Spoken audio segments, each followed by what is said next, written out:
Hello, hello. How's everybody doing? Man, I didn't think we were gonna get here on time, and I had 9:30. Man, I'm right here. We left hanging out with my son and his family and the grandkids. We were really having a good time, and I said, "Okay, it's time to go." Kim dropped me off in front of the shop. She says, "I think you're gonna be on time." Man, so she's gonna go park the car over at the shop or the house and pick up something and come over here. So let's see who's here. Inspector Bruce, right at 9:30. Yeah, I know, weird time, half past. Dean Stevenson, Barry Cuda, Kevin Smith, Mark Sauve, Mexican Spec. But then there's all the people who are here early. I didn't read that; they're already scrolled by. Let's see if I can find some of them. Craig May. Well, Craig May. It's like there's the whole thing going on already that I missed it all. But that's okay. I guessed about what time we'd be done over there, and I guessed close to being right. So let's see. I don't know what we're doing. Wendy English is here. Good evening, Wendy. Carbide Jones is here. Man, I forget. Oh, I forgot to turn my lights on. Oh man, there's like some extra lights over here that Kim gets upset when I don't turn them on, and I almost forgot them. Well, I did forget them. A couple of the buttons I didn't push. Oh, yeah, pouring rain. It's cooled off a lot, but it's not cold. But well, not a party in the shop. My son, moved over to the East Coast. He came over here and see his kids and see us, and he's got a weekend off, so he got an Airbnb and we're over here, and he had a grill, so they're cooking burgers and cooking some big sausages and made a bunch of food, and we're over there just having a good time. And I don't get to see him very often, so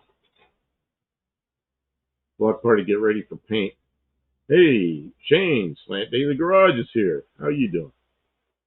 So I'm not sure what the plan is for tonight. I know there's a couple things I'm ready to get done on this car. I've been over here a little bit. Well, Wendy says you got rain too. I know there's a couple things I've been kind of wanting to get done, and but I don't know what we're gonna do.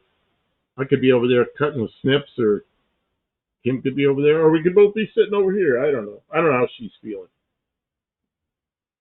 So how's everybody doing?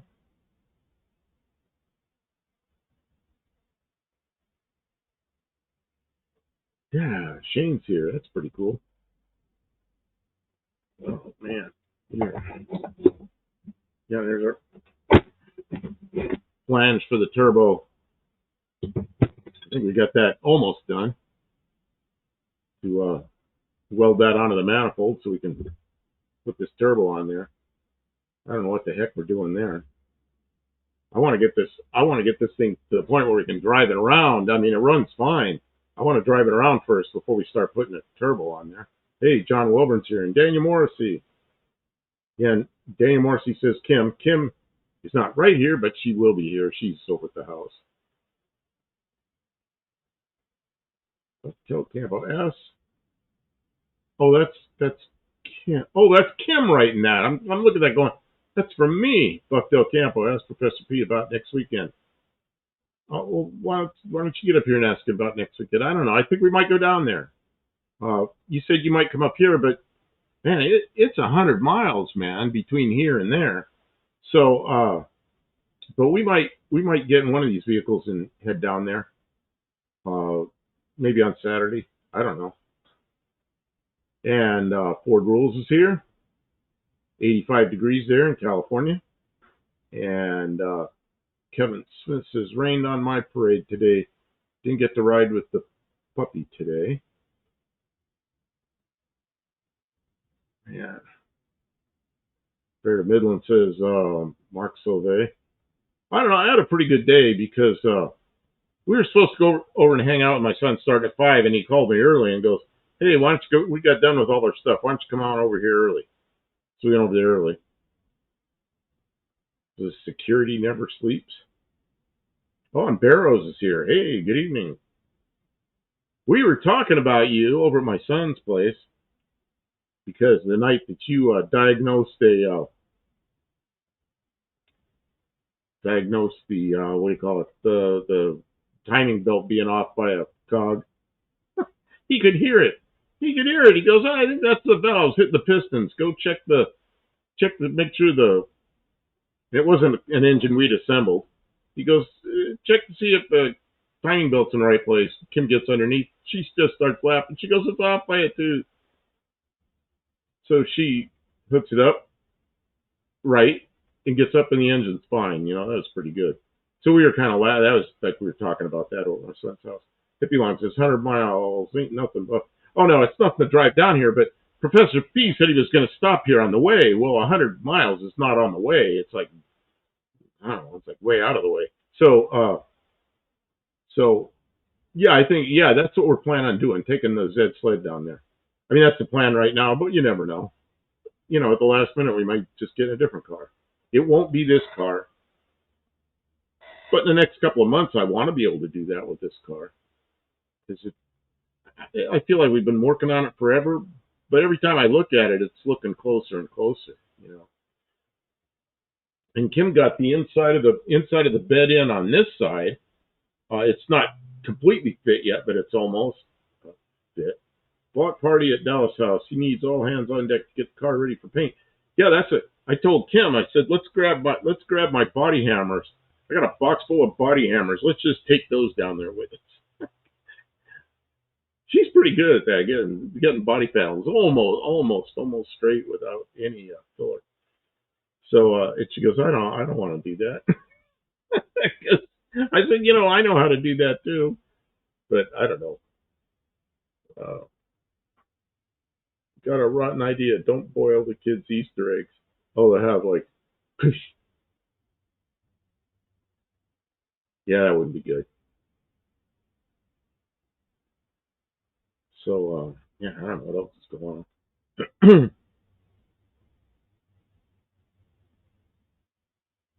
I mean, yeah, that sounds like a lot of work. You don't only get so many people around a couple of bent fenders. Very good. I had a nice piece of rig last night. What does that mean? That sounds like slang that I don't know. Clay bar and prep time.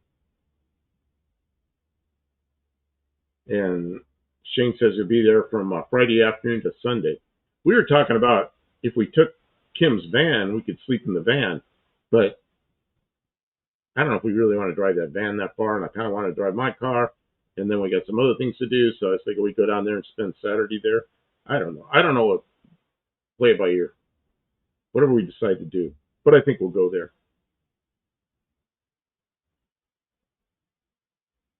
Next thing Spec says, both. One high on the fender and another low. It can work.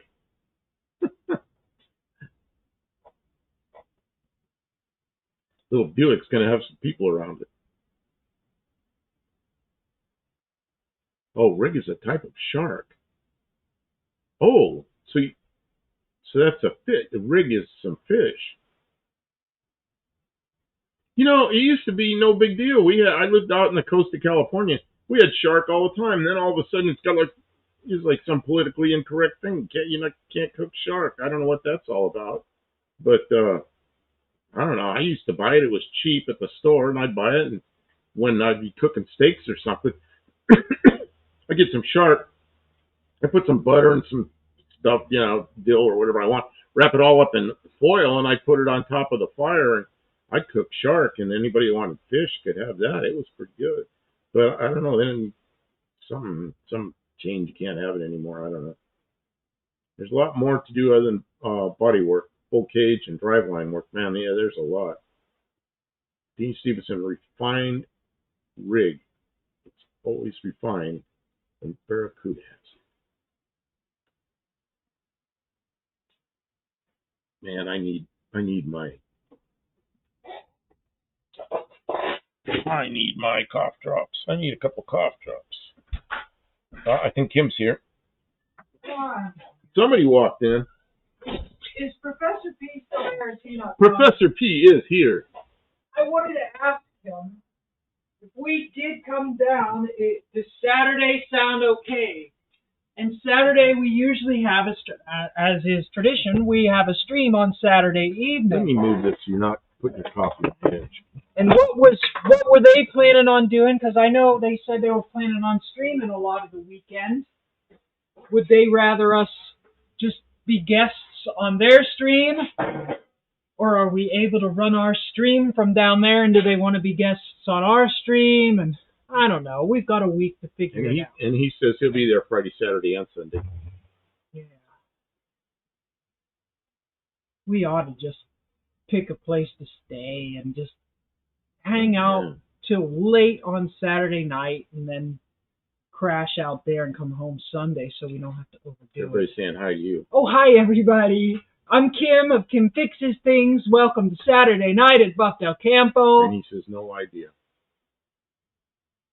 Because it's time for remote stream. Yeah, it's just if they're doing a stream, they were talking about having like just a continuous stream. Yeah, there's no reason to run two streams. We don't want to like running a stream on top of their stream. No, there's no reason to do it. It doesn't do any service to anybody. So if you don't see us live next Saturday, look at their stream because that's probably where we'll be. Daily Garage, but I'd like to know ahead of time so that like we can let all you know and we can let everybody know on Tuesday night and so that we can just because people like to know. It's good form to let people know ahead of time when plans are here. But it's evolving. It's allowed to evolve. Dougster's here. Good evening. Welcome in, Dougster. Potato to you, my friend. Man, you know what time? I came in here, turned everything on. Everything just, came up as quickly as it can come up. And I hit start streaming. It was exactly 9:30.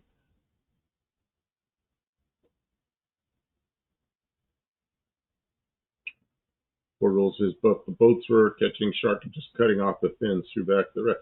That's terrible. I used to buy the shark meat and eat it. And then it was gone. And then they made it illegal or something because they were using the shark fins or something. Barracuda thinks shark has a lemon flavor to it. Okay, cool. I used to take some, I'm trying to remember what I used to do.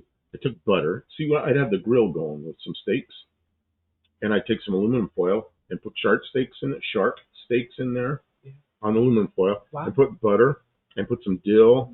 You're making me hungry, and we just ate. And then I wrap the foil up, and I put it on the grill and let it just cook in the foil. And then so we had fish.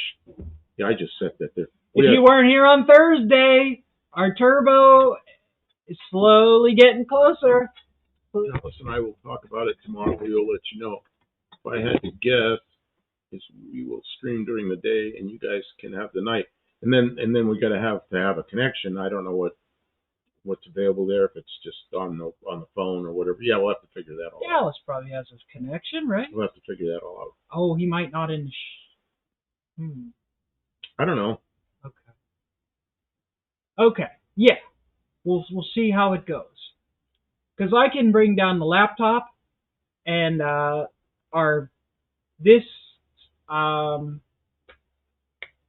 this camera and the laptop, and it's simple. It's a very small and portable rig, and And Barracuda says that cutting fins off sharks is despicable. Yeah, but I don't believe that's what was really happening. That's what somebody was saying. That's what happened, and I guess they made it illegal or something. But I remember those shark steaks being in the store and buying them, and then all that hubbub happened. They were gone. I don't know. Dean Stevenson likes the Mercury. That metallic flavor in your mouth. Yeah. Yeah. What happened in New Zealand with the after Fukushima? Did you guys get hit with that mess, or I didn't really? I know we're hit over here all along west coast of North and South America. But what's up? I need to go. Oh yeah, you better take a break. Oh, stick to Bruce. Regarding sharks, people get upset over those who cut the fins off shark fin soup, and they throw the sharks away to die. you know, maybe they were doing that. I don't know. I was buying the shark sticks. I don't know anything about the fins, although I heard about that. Doug said, I found a pair of no part cop wheels. A friend. Well, go get them for me. So soon I will have a set of cop car wheels for shop truck.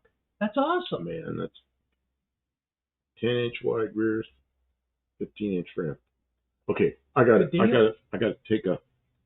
I want to read all this, but I got to take a break already because go ahead. I didn't take a break the whole time. I'll let you know where they can repeat themselves. The Airbnb we were at, they had a toilet problem. And who got suckered into that? The plumber. Suckered? The plumber had to go to work. No. It was just a stuck float. I took a screwdriver and I tapped on it, and then it was fine. It was simple.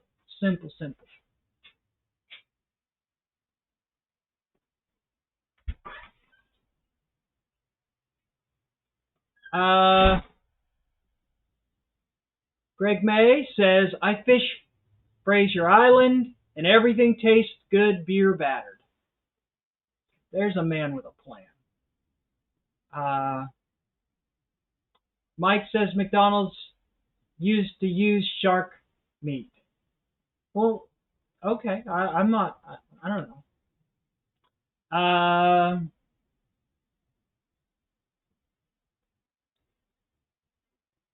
Dawn says, let the polishing begin, Dougster. Oh, yeah, Dougster knows how to mirror, polar, finish. Gosh, polishing rims. That's hard work. Inspector Bruce says, Thresher shark is great on the grill, similar to swordfish. Oh, that sounds good. Why are we talking about food always?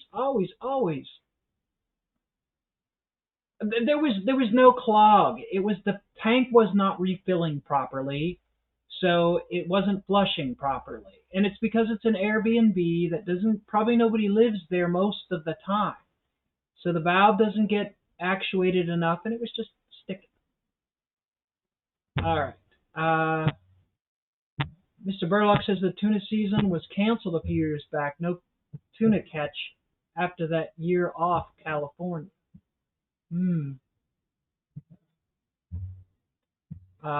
Senior and Son says bean dip and corn chips for the snack tonight. Oh, that sounds good. It's been a couple hours since I ate.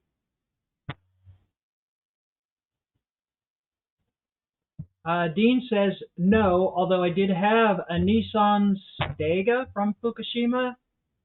It wasn't any more radioactive than the Chrysler nuclear density meter I used on road and asphalt construction. Oh, okay. See, yeah.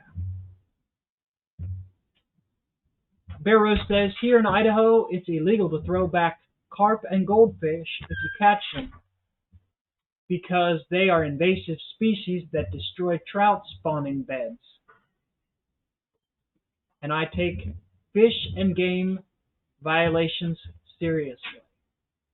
Okay. So you gotta what? Kill them. Eat them. Feed them to something. Who's this? Feed them to the raccoons.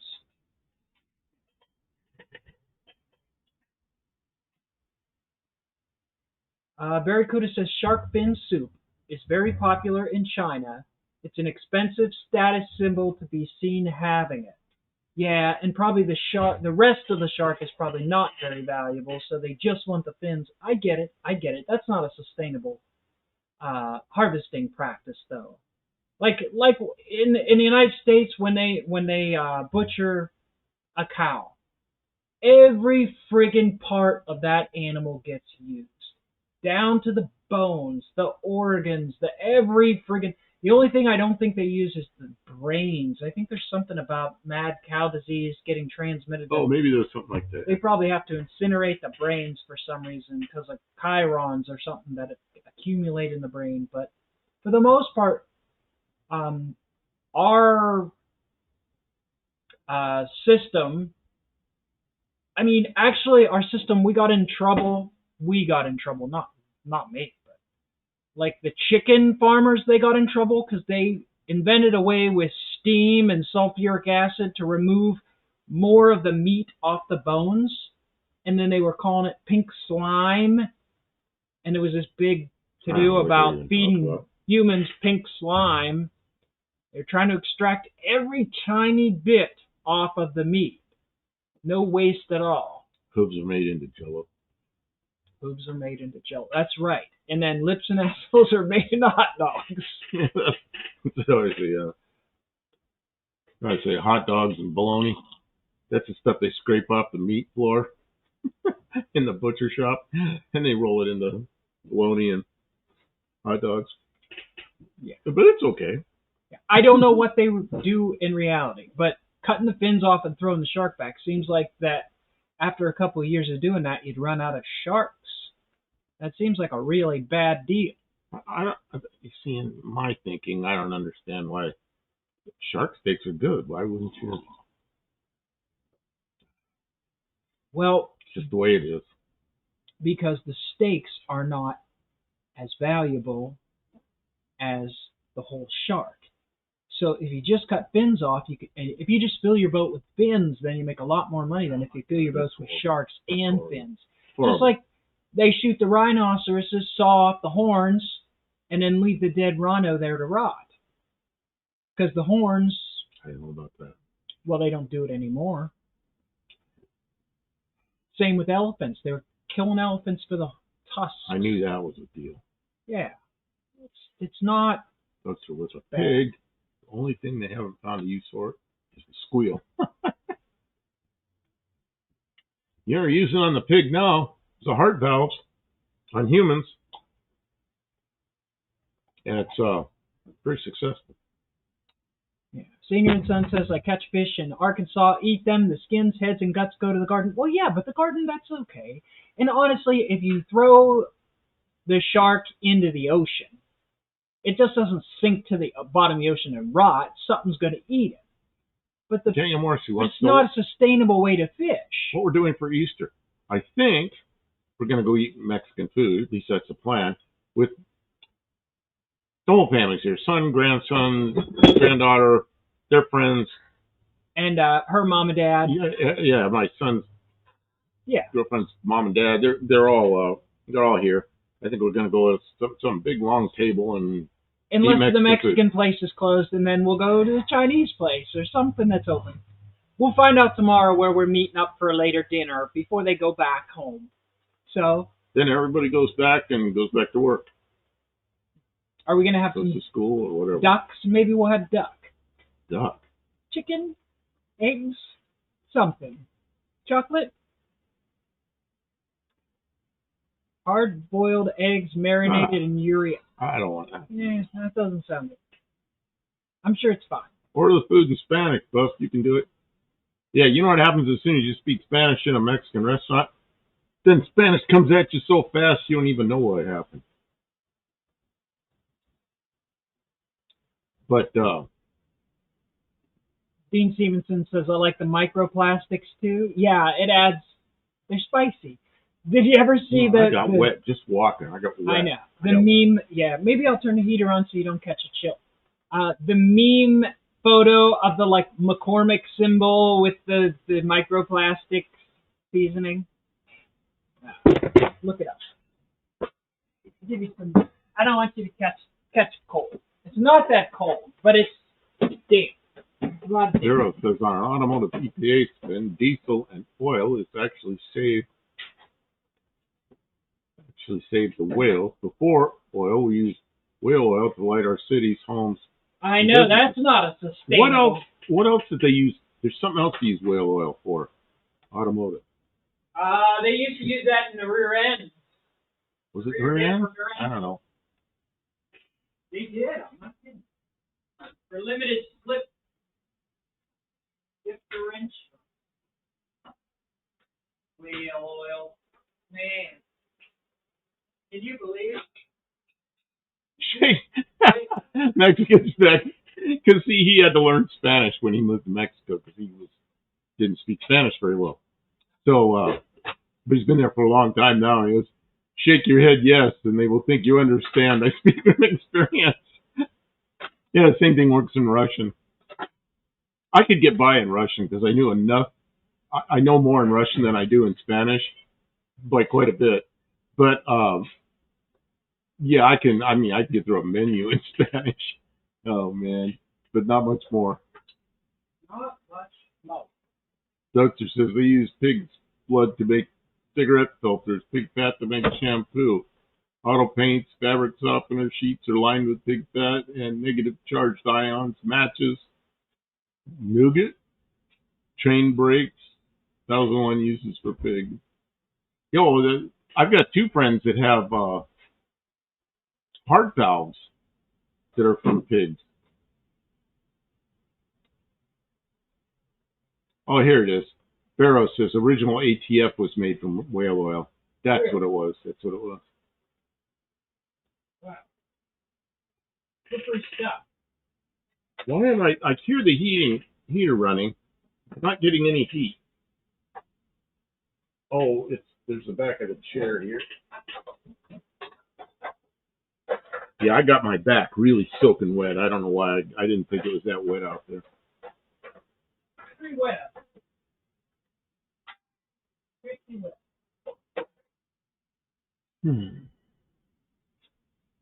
Please don't eat my pet fish. You remember those little fish called guppies and goldfish?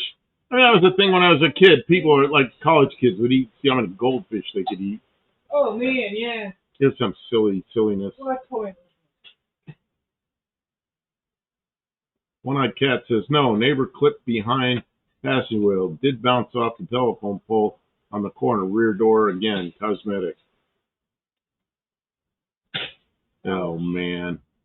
Sorry to hear that. Which vehicle was that? He said it was a daily. Yeah, but I don't know which one he saw. I know it's not his road tow, and I know it's not the van, unless he's got a second van. I don't know what else he's got. Doug said whale oil was used as lamp oil back in the real old times. Man, can you imagine how many whales they must have? They were killing. Oh, you know what? What's today? Saturday. Yeah. Oh, you know what? We missed Mexican Spec. That's what we did because we ran off to my son. I went off to hang out with my son, so I missed your show. But that's all right. I can go in and watch it tonight or something. We'll watch him on Sunday. I'll watch the replay, which is not as good because it's not interactive, but it'll be good enough. What? No. We'll watch him Sunday night. It's the same. Yeah, but we're going out Sunday night too. Oh yeah, but it'll be later. He's late on Sunday. Later, yeah. Kevin says, my buddy, wait. I'm not going to read that one, but everybody else can read it.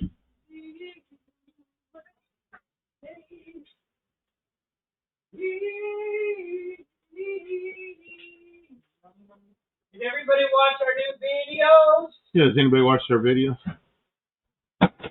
Oh, that's right, I forgot you had that thing, an 05 Ford Freestyle.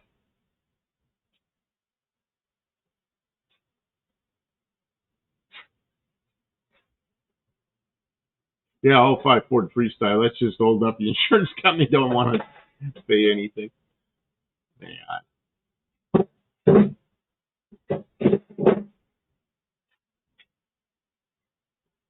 You getting any heat up in it? A little bit. That's why I turned like this and moved that over there. It's kind of sitting side saddle here, so I get some warmth on my back. Content of your new short. What? Oh. And even the little one, look how far you can grind that down and still work. Yeah, these fly apart. These what do they call? These little whiz wheels that snap as soon as you try to use them. And these are the ones that you can grind down really tiny that have cord in them that don't fly apart. Some guy gave me a bunch of crap. Oh, you asked, did we get a note for missing Mexican Specs Live? I saw your comment, but I misunderstood. Sorry, Mexican Specs. Before, did you get a note? You already answered the question. Well, no, we didn't. What are you going to do about it? Why does this thing turn off? Is it? Because you're warm enough? Nah, that's oh, it needs more. It needs more up. Will that fit in your trash can? Oh, that's how I was going to go empty the trash can. Here, No, it will just not. stand it to me. I'll empty it. It will not. No, you're too rough on this thing. You break it. I broke it that one time when it was blocking me from getting in the car. She was trying to pick up the trash can. It wouldn't move. It wouldn't move because she got her feet on it, but it's dark, so she doesn't know that. She pulls harder and breaks the trash can. So she did that at No Name National. We got a $1 trash can and $3 worth of JB Weld holding it to a chunk I got of wood. really tired. See this trash can? It's small at the bottom, big at the top, and it flips over. Every time I put anything in it, I bump it with my foot, flips over, and dumps the trash on the ground. Foolishness. So I decided to put a big base on it so it doesn't flip over. Yep. I put it on the floor of the car and drove it to No Name Nationals, and it doesn't flip over in the car until somebody gets in there and puts their feet on this part, and then lifts like hell because it won't pick up and intentionally pulls it apart. Well, but she didn't know she was intentionally pulling would it you apart. do me a favor and help me lift a heavy thing? Wait a minute. I've seen the Bronco no shift. When I took a glance. I took a second glance as the title. Okay. My car was beat up when I got it. All passenger panels are wet. At this point, neighbor is slinging cash. That'll work. Thank you for watching. We had a ton of videos come out in the last couple of weeks. Oh, Inspector Bruce says, I watched several videos. Bronco 2 shifts gears, Dremel grinder wheels, skip loader. That's good. Thank you. It'll probably slow down again for a minute. But we got a lot done. Okay, and we had some nice days. It was like, I got to get this stuff done, so I was frantic.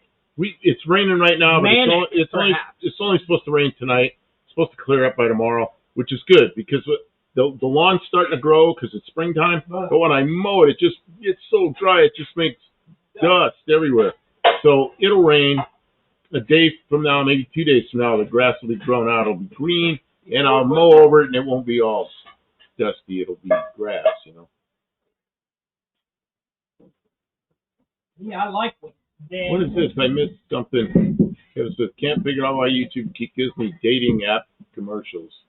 They want you to meet someone nice. Married guy at 43 years, and they keep sending me these commercials or these ads. They don't know. You need to give them better signals, Kevin. They don't know what you want. Don says, only issue is right rear door ajar light is forever on now. Oh. Need to delete it somehow. Weld the door shut. Oh, you take that little clip out of there and tape it so that it's always taped shut. Twist the wires together. Okay, let's see.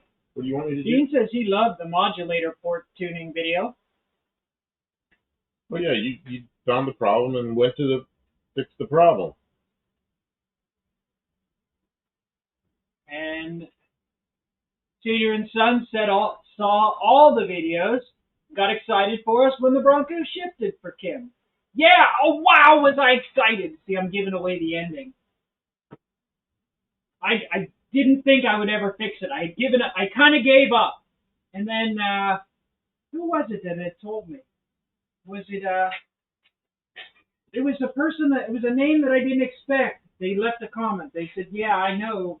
The person who told me. Oh, God.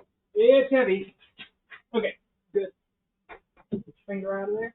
Good. That's all I needed. I just can't do that by myself. That doesn't look like it. That's not stable. I'll set it down for now. I gotta get a piece of wood. Yeah.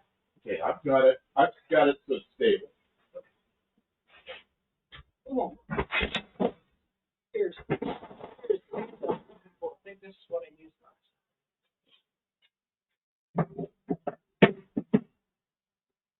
Oh, that's much more stable. Yep. There you go. Okay. Setting up the influence. Okay. Thank you. I'm not sure what she's doing. Oh, you could be done. I'm setting up the manifold so I can I gotta figure out exactly what angle I want to put that turbo on. Yeah, but I wanna make sure that none of this stuff drops. It won't drop. Never drops. This is just my test cylinder head. Says, next to spec. Kim, read Bruce Culchin 132 comment. Okay. 132? Oh, it was Bruce Culchin that told me about the modulator valve. Thank you so much, Bruce. You get 5 points for fixing my Bronco. I would have never, I didn't know. I didn't even know what to search for. I just knew it wasn't working. And then Mexican Spec says, it's a Ford. Of course it's the modulator. Well, I didn't know. Because he's probably had used cars that they all have. Yeah. But her modulator actually worked. What didn't work was the hole in the manifold. I didn't have any vacuum signal coming out of that hole. I went all that work to make a vacuum tree and everything that went on there, and here, you can't roll over now because it's Is that in there far enough? Yeah. I don't think it is. It's not tight, but it can't go anywhere. It's up to you. If you want to stand there and hold it, you can stand there. I'm going to get a bolt tightener. That would be a wrench. Well, I can't tighten too much until I get the other manifold tab on there, so just relax. Here, if we're going to be working over here, I'll put the other. There you go.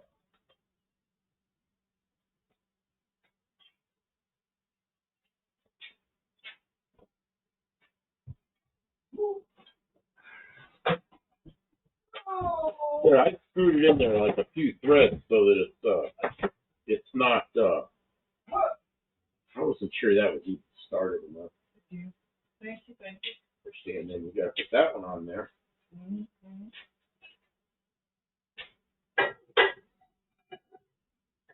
Okay, I got it. If you want to mess with the hold it down or this thing.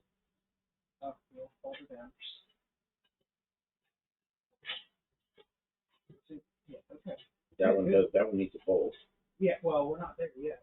Yes, we will. Where are all the bolts? Well, there's some right here.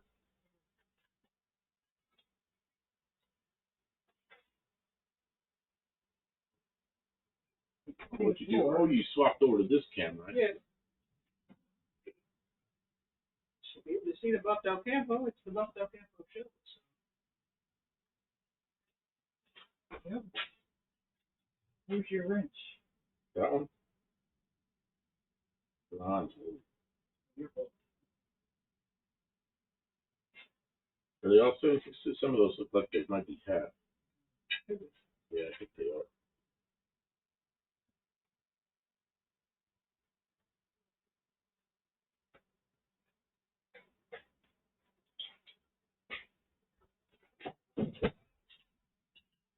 You do that one, I'll do this one. Then leave it super tight. Just need to not roll over.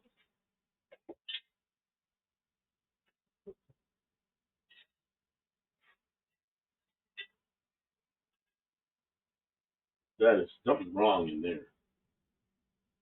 Yeah, something that's not. You know what I mean? Is it gritty? So it goes in and starts to bind up. Feels like it's crusted, but I know it's not crusted. No, because it's already tight on the washer. Oh, the washer's just really bad. It's just not a very long bolt. Oh, it's a wrong bolt. Okay. Yeah. Okay, so now I have to figure out where the turbo is. That's the whole point of mocking it. It's not I'm concerned about this thing's getting real heavy. And it's like it's all right. It's not off balance. Nah, it's good. If this thing falls down and breaks, I'm gonna be really unhappy. Yeah, me too. Me too. What she says is it's there, precarious. It's fine. Little old narrow table. E-Fog's here. Granddad's Junk's here. Mm-hmm. Who else? Bruce Culchin's here. Senior and Sons is here. I think. People are saying hi to Senior and Sons, so I guess he's here. Oh, yeah, he's here. Watching your toes, heavy stuff. Yeah, no kidding.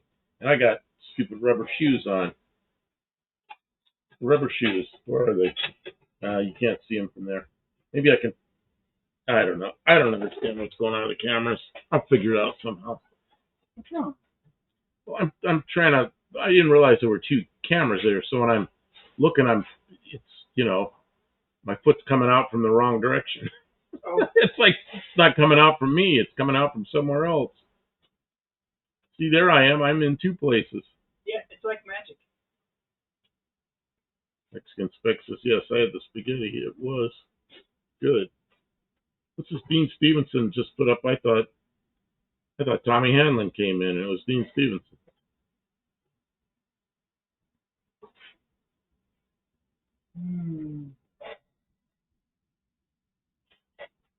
Oh, man. I got a big bottle. I got my big bottle instead of my little bottle. I usually refill the little bottles, but I took a big bottle. So I got it with me. Jumped out of the car with this.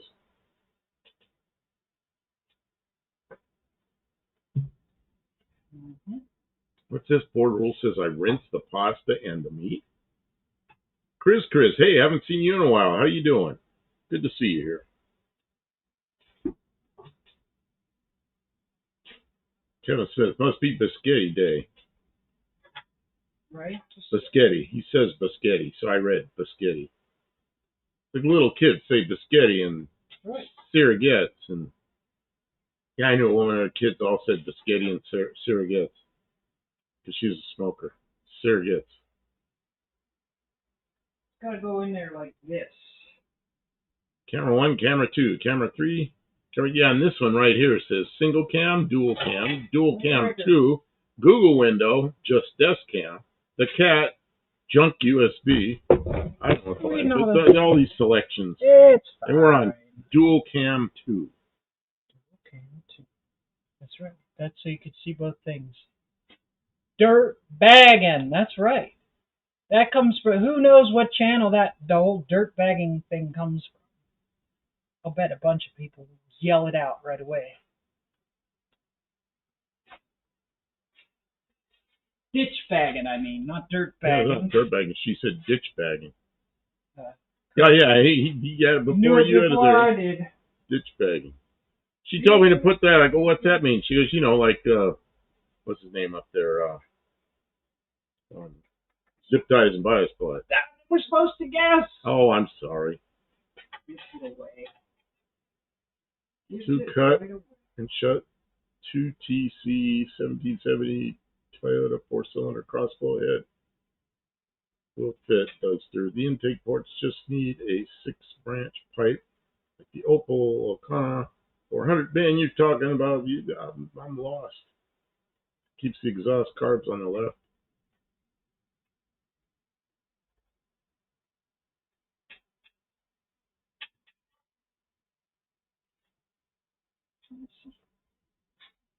Let's see. What do really crabby people eat for breakfast? Asked Dougster. Bitch flakes and gripe juice. That's right. That's what that guy used to eat every day. Oh, it's one of my favorite breakfasts when I was a kid. Breakfasts when I was a kid. Breakfasties? Oh man, my favorite ones were sugar frosted flakes that my mother bought every once in a while, but usually when I'd want them, it was like, no, because it had sugar clumped all over it. She didn't like it. She didn't want us eating that.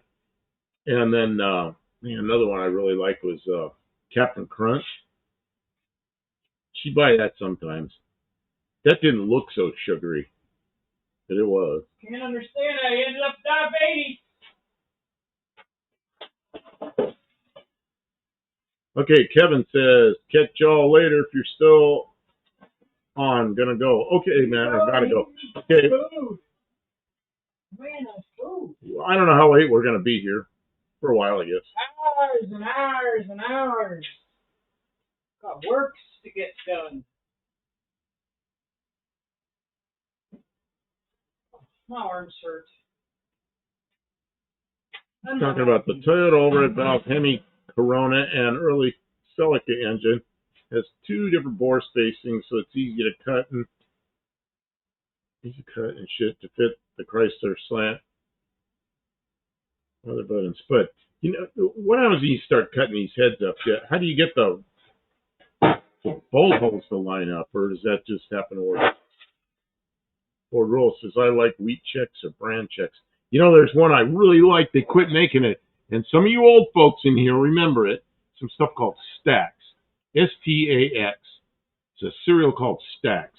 really good cereal, and they quit making it.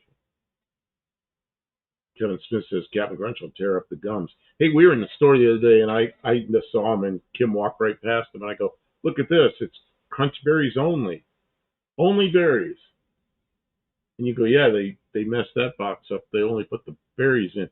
And she just kept on walking, so I guess we're not getting those. By Crunch Berries only for a diabetic. Yeah, that'll be good. Dean, if I had a Toyota, why would I not build the Toyota motor instead of the Slant 6?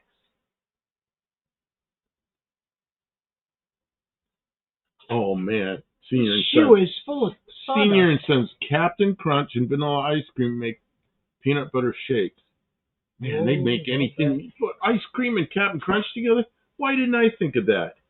I could have been twice the diabetic I am. Because diabetes. But I was young then. I didn't have diabetes yet. Too late now. Wagon wheels are my favorite. Oh, I remember wagon wheels. Ford Rule says stringy or stringy stacks. Stacks were little hard, crispy things about this big, and they had holes going this way, but not going this way. And they were, you could stack them up. They used to show them in the commercials getting stacked up. Great. But they were really good. What you put me on? Taking a break from working Taking on a that break. manifold. Dougster says, but Kim, you would have a crossflow head Slant 6. How cool would that be? Well, how are you going to do the Why not just put a 360 in it, you know? Because then, if it's an overhead valve, then you need to run a timing chain to the cylinder head. So, but you also still need to run the other cam because that runs the oil pump. It'd be dual cam. One down below and one up above. Okay. What a waste of weight that is. Can you imagine the amount of custom fabrication a person spend a lifetime custom fabricating a one-of-a-kind Slant 6, and people are like, Barrows Turbo Slant 6 versus Turbo V6 Start for non-name nationals 2028. If we take two cars, it'll be this car, this one we're working on right here, and probably my car, so it'll still be two 6-cylinders. It's 6-cylinder Valiant Ute and a 6-cylinder Ford, whatever that thing is. I keep wanting to call it a Fairmont, but it isn't. It's where's the Turbo V6 start? I don't know where the V6 is coming from. Okay. We don't have a V6 yet. We have to get a V6, but I don't Doug, sir, I thought about the thing you're talking about. I have, but there's absolutely no practicality to it. And I've done some pretty impractical things. I think of all the people who has done dumb, like putting a 2.9 engine in a Ford Bronco that was supposed to be fuel injected, but instead making a custom manifold. Like, there's a lot of work. I'm going to go over here for a second while I got to look for something. I don't know. I mean, I could do it, but, people would be like, what's taking so long, Kim? It's like, it's a lot of work. And then once I do it, people are like, oh, yeah, you did. Good job. What are we looking at? Cereal. I'm looking for something, and you're taking care of that. All right. Man, they don't even know what it is anymore. Chris says take the slant out. They don't even know what it is anymore. If you need a lot more power or performance, then yeah, take the slant out.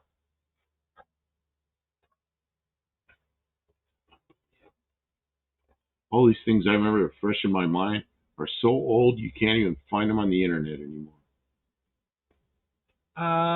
Mr. Burlock says these guys in San Diego made a dual overhead cam, small block Chevy, and a V12 from scratch. Yeah, they did. Good for them. It's impressive. That $8 will get you a cup of coffee at Starbucks. I don't know. We don't have the machining. We don't have the, Hippie Long says put a 273 Commando motor in there, Del Camino. And then It's a Commando del Camino. Oh, that sounds cool. I don't know. The 273s don't come up too often. People want money for them if they're any kind of shape. I got a 360. It runs right. It's really close to being able to run. We could put that in anything we wanted to go really fast. But I don't know. This year we're making this thing.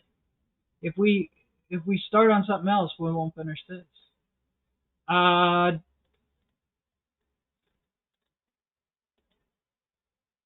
sorry, I'm running the board here and I'm pretty busy. I'm just checking to make sure I didn't miss too much behind. If I missed any comments, you guys can repeat yourself. You're allowed.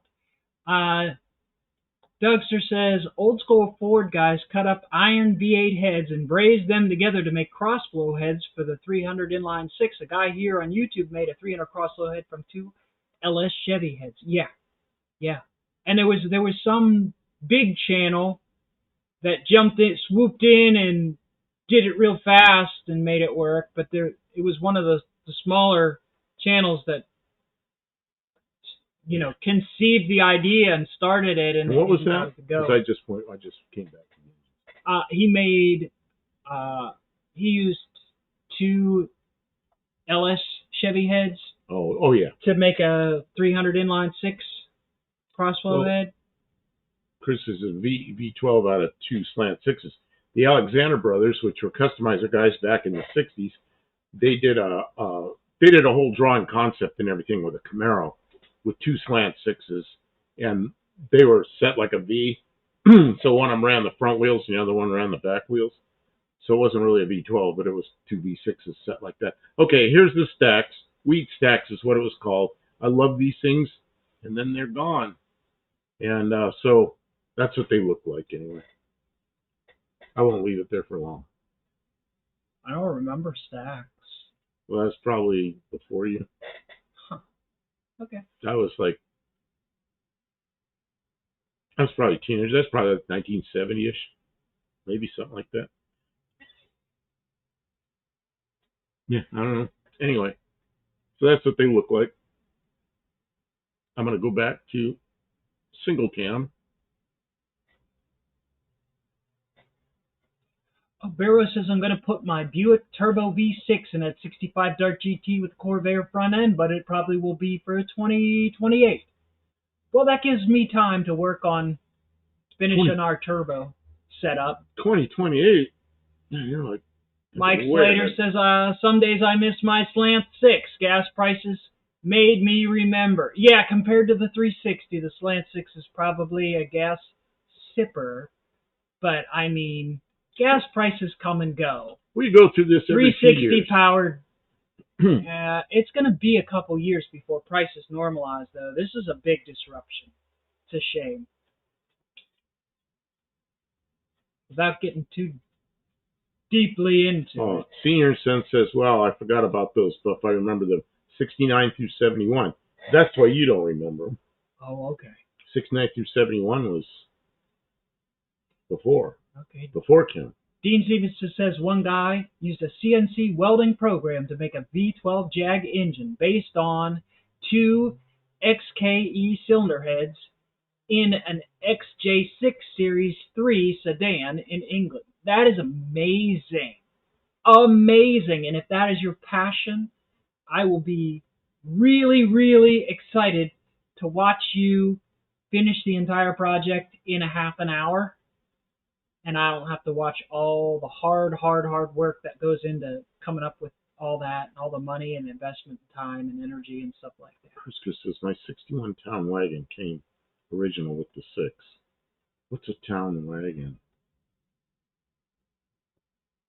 Is that a Chrysler product? I'm not sure what he's talking about. I want to read Dougster before it goes off the screen. He says his dad's... Went off the screen. His dad's friend, Red, has a 94 vet with dual overhead cam V8. It came factory. The engine was made by Mercury Marine. Oh, I remember those engines. That was a special engine. I forget what they called that thing. Yeah, they did some crazy stuff with the vets. They were performance cars. They were the flagships. Whew. Okay.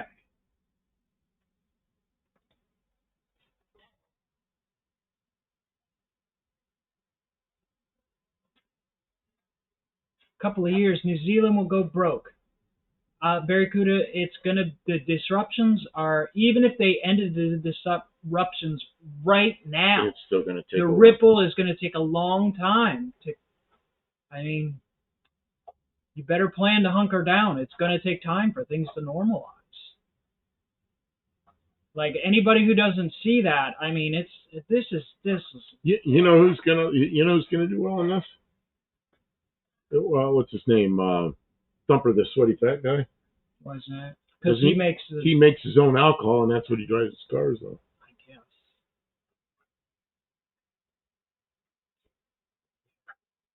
Yeah, the ripple effect through the car market, through the economy in different ways, locally and worldwide, is going to take some time. One Cat says that's why Wendy already has a gas fund stash ready in the works. She's good that way. I don't know, like in our area, I don't know if gas prices are going to go a lot higher, but there's places in the world where there's already, I don't know, riots, muggings, robberies, and stuff like that, where normally it was stable because they were already on a razor thin budget, and now that gas prices have tripled or more, they don't even have a reason to live. Like they've lost their mind. Like they would risk their lives for a tank of gas. That's insane.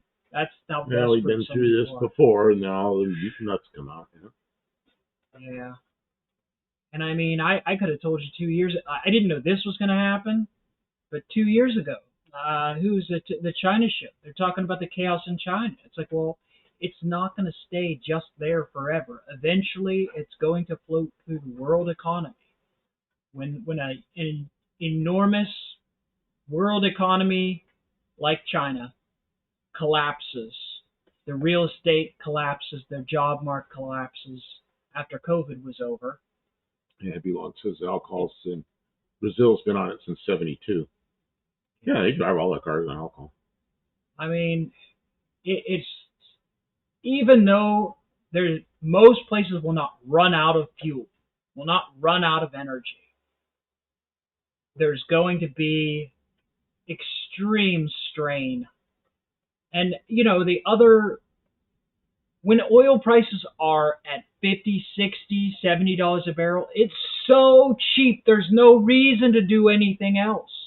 So there's no reason to ramp up your production of anything else because you can't live off of it. Oil's so cheap. It squirts out of the ground. It's practically free.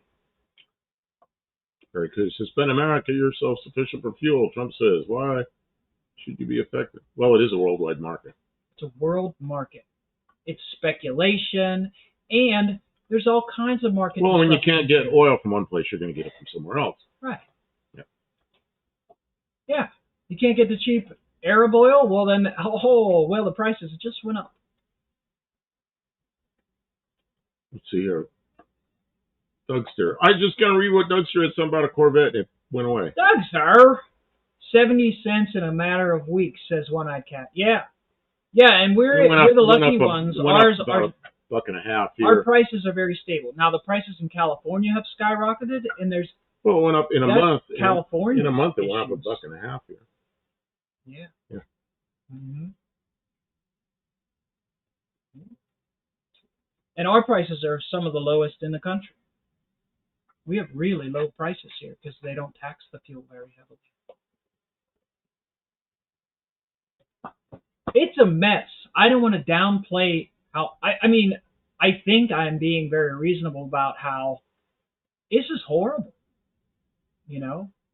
Like Barracuda's saying, like about how problematic. Yeah, this is going to crush people. The trucking industry, those people are already operating on a razor thin margin, and it always trickles down to the lowest guy.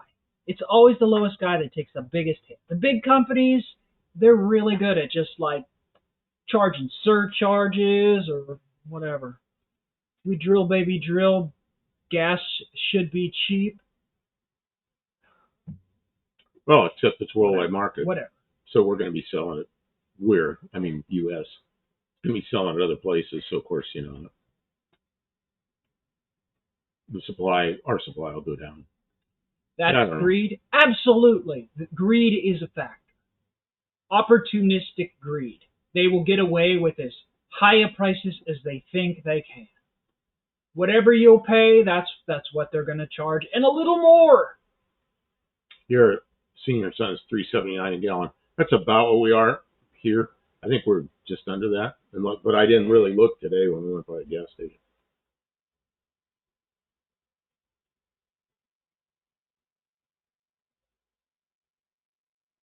Well, roses, yeah, in Wisconsin, these youngsters were amazed at $5.29 a gallon. Well, California's always terrible. I used to be in Arizona, right there on the California border, and just going into California. And you didn't go into California very far. It was a couple bucks more. It still isn't cheap to get an electric car. An electric car is not going to save you from high gas prices because they burn fossil fuels to make the electricity. What do you think is going to happen to the electricity prices in 6 months? So we're all. These are Barracuda says in Brazil they were blending alcohol with petroleum. No, they're running 100% alcohol. They have been since 1972. I think it's 72. Oh, really? Are they energy independent in Brazil? Mm-hmm. Well, it's because they. Good for them. Well, it's because look where they are, and they have where sugar cane and sugar beets and things like that grow, in real moist, warm environments, and they have that there, and so they started doing that. But there's all kinds of problems. You hear people bitch about running alcohol in cars when it's only a little alcohol. Wait till they have to run 100% alcohol, and the complaining and bitching goes up. So I don't know. I wanted to do that. I want to make my own alcohol out in the desert make a solar still and make the alcohol out of garbage and everything else. But I just never got that. Just never got that far. I was too busy working. When I'm working and I got money, I don't have time to do anything. And when I have time to do anything, the money runs out. So I never got my desert still going. See, yeah, even if they use natural gas to make electricity, right? When the price of petroleum goes up, they start trying to substitute. So now the demand on the natural gas supplies increases, and there goes the price of that as well. Well, and that's a lot of what's stuck up in the Gulf right now. It's a lot of energy. There's an energy disruption. Yes, it's in the form of petroleum, but energy is energy is energy. At some point, there is not one energy that's ultimately more clean than anything else. So muffler shops will suffer. You know what suffers when disruption muffler shops? Everything. Like me, when all the two things happened to me at the same time. I was doing air conditioning and radiators, and all the cheap radiators started coming in from Southeast Asia. Knocked the shit out of my radiator business because all of a sudden I'm competing with Chinese people that work for nothing. And at the same time, I was in California, and they made the R12 illegal. And there was no R134 yet. You just couldn't use R12. And there went both sides of my business at the same time, And I was really in a mess. Of course, that's when I moved on to doing airplanes full time. Bill Gates saying fusion is already working. Yeah, I don't know. About time. Mark Sylvester says that's why the Canadian government is trying to ban heating with wood because they can't control it. Yeah, here we got wood grows so fast. It's just every time you have thunderstorms, there's big trees and crap coming down and everything, and there's more wood than you can. They can't get rid of it fast. Yeah, so of course you burn it, and it grows fast. It's a crop. It's worse than a crop. It just grows and falls down in storms, Yeah. But a lot of the What's this? Wood Scissor jack? stoves are if you don't run a wood stove properly, it can be unsafe, or it can be smoky. Anything that heats can be done. Right, but I mean a natural gas appliance is easier to set up to operate unattended. It can be fully automated. You don't have to feed stuff into it. You don't have, you don't have to open it and close it, unless it goes wrong and then it blows up the whole house. But You're right. You can still have problems. Boogie Bandit. No. I bet Kim got some good. No. I bet. No, don't read that. I saw it. I started to figure it out. I started to figure out before I stopped. You got that was your warning. Don't even. No. Boogie Bandit's been here before. Has he? Mm-hmm. Okay.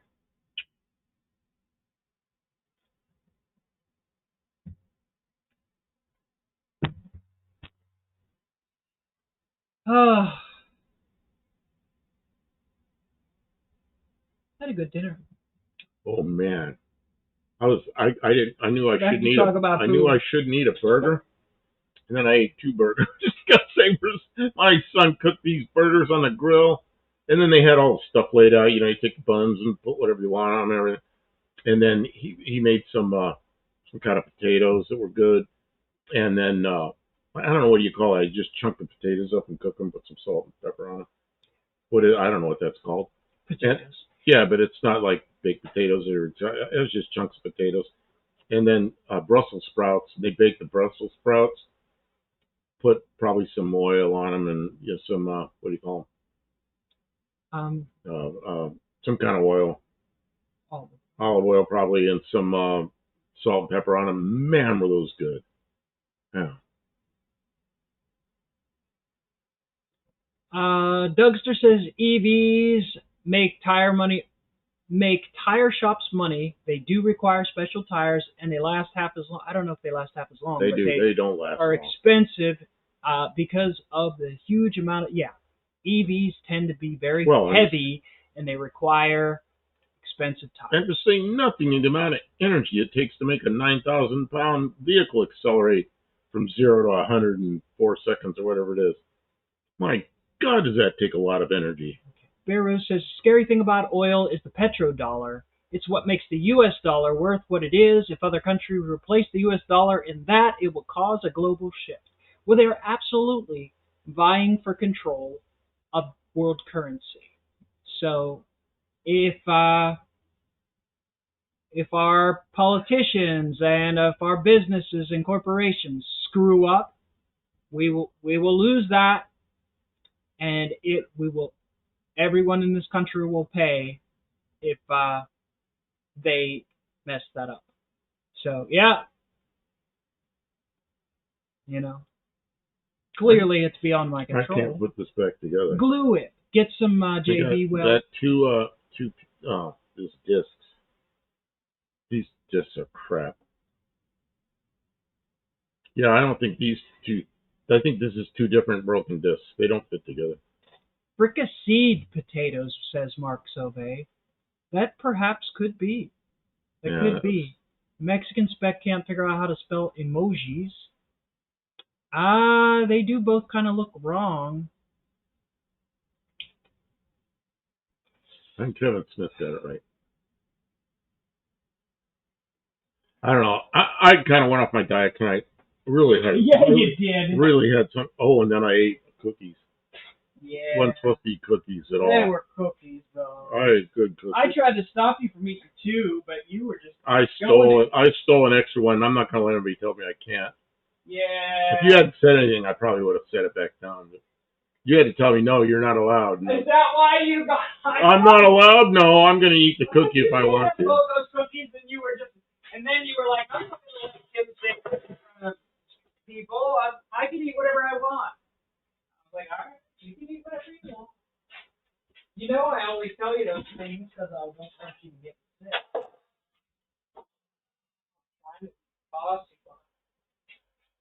Remember what emojis were called before that? Says Mark Sauvé. I don't. What were they called? What were they called? I don't know. Maybe there's a name. The smiley faces. I don't know. I remember the first ones I saw were those little smiley faces.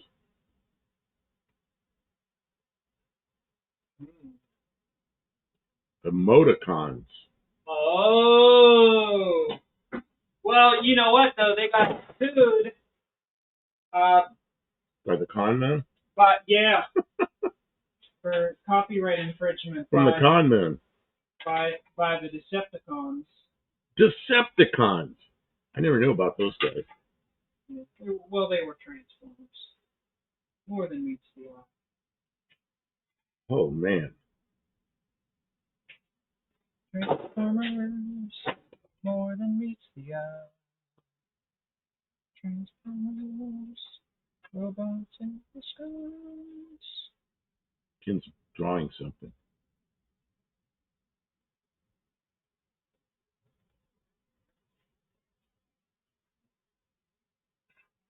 Senior Sons. I cheated a couple of days ago. Had me a good Canadian bacon and mushroom pizza. Extra sauce. Yummy, yummy.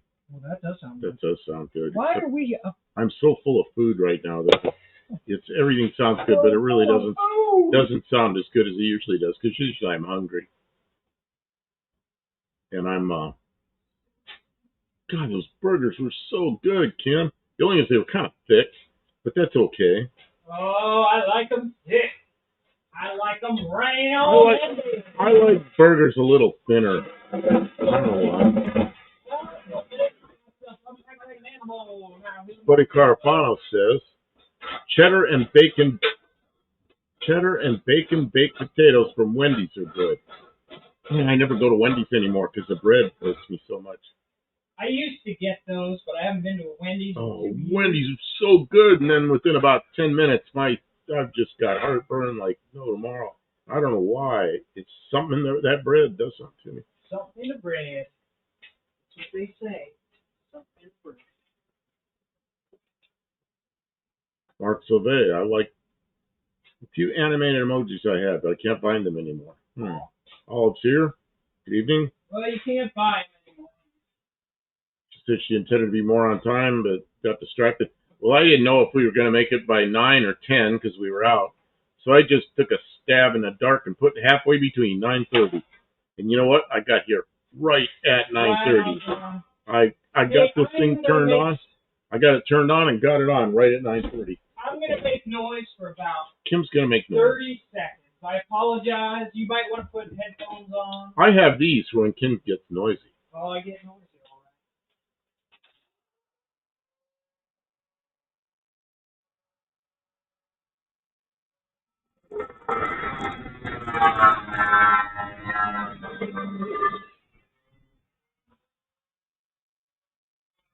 right.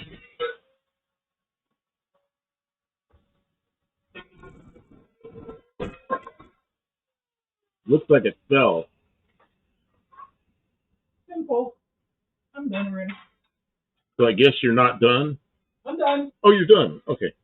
I don't know if it fell or if it fell off because it was supposed to fall. No, it was done. Okay.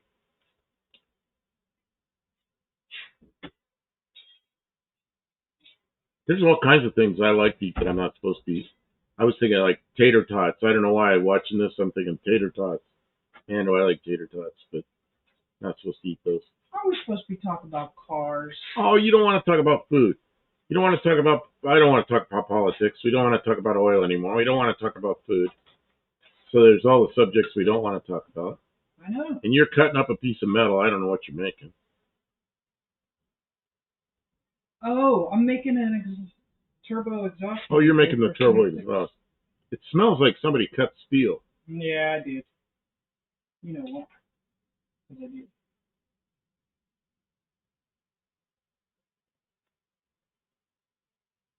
Yeah, Barrow says, I don't mind EVs, but if they transpose the gas tax to the electric bill or property tax, I'm going to be hurt. My house and refrigerator don't use the roads that tax is for. Oh, it'll get worse than that because they're going to find a way to monitor how many miles you drive, and they'll just take it out of your account. And it won't matter what. And you think they'll take the other tax away? No. Never. They never take the old tax away when they replace it with a new tax. Then you have both taxes. And that's not any particular political party. They'll claim it's one or the other, but no. Yeah, but they'll Doesn't stand matter by and let the vote through. It doesn't matter who's in charge. It both happens. Yeah. Honestly, there's one party that's very much known for raising taxes more than the other. But they both do it. But they both do it, and they never roll it back. Never. Get into office, there's no more taxes, but then they're always...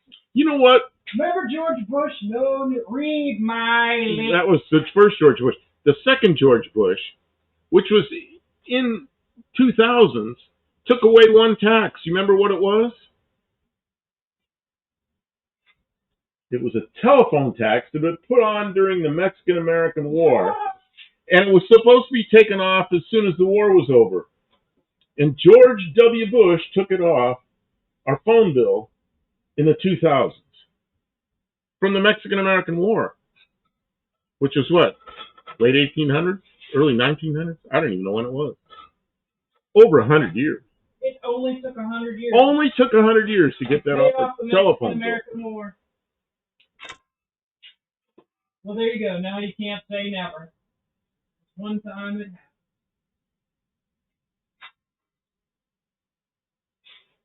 happened. It belongs to us. Tax by miles, better way. I don't drive much anymore. I don't know. I don't want to poke into my business that close.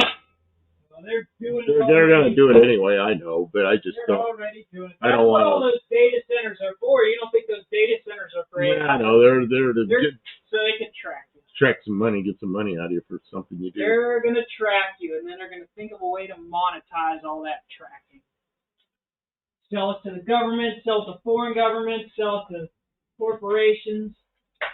Whoever has money. Mexican Spec says, I read early next year there will be a Wendy's hamburger restaurant in my town. I'm so excited. Nice. Oh, that's good. I remember when they came out with the, what was the place with the donuts? Krispy Kremes. And then it was like on the news, there's going to be a Krispy Kreme in town. And everyone's like, oh, we got a Krispy Kreme. It's like, we already have donuts. Like, oh, they're going to bring all these new jobs to town. I'm like, what about the donut places that are already, they're going to close down? Oh, yeah, the Krispy Kremes. I'm like, this is BS. Four Rules says, yeah, Proposition 13 in California was property tax reduction. It sure was. And I remember the politicians, both sides, screaming bloody murder about that. And it's the voters that did that. And that was a long time ago.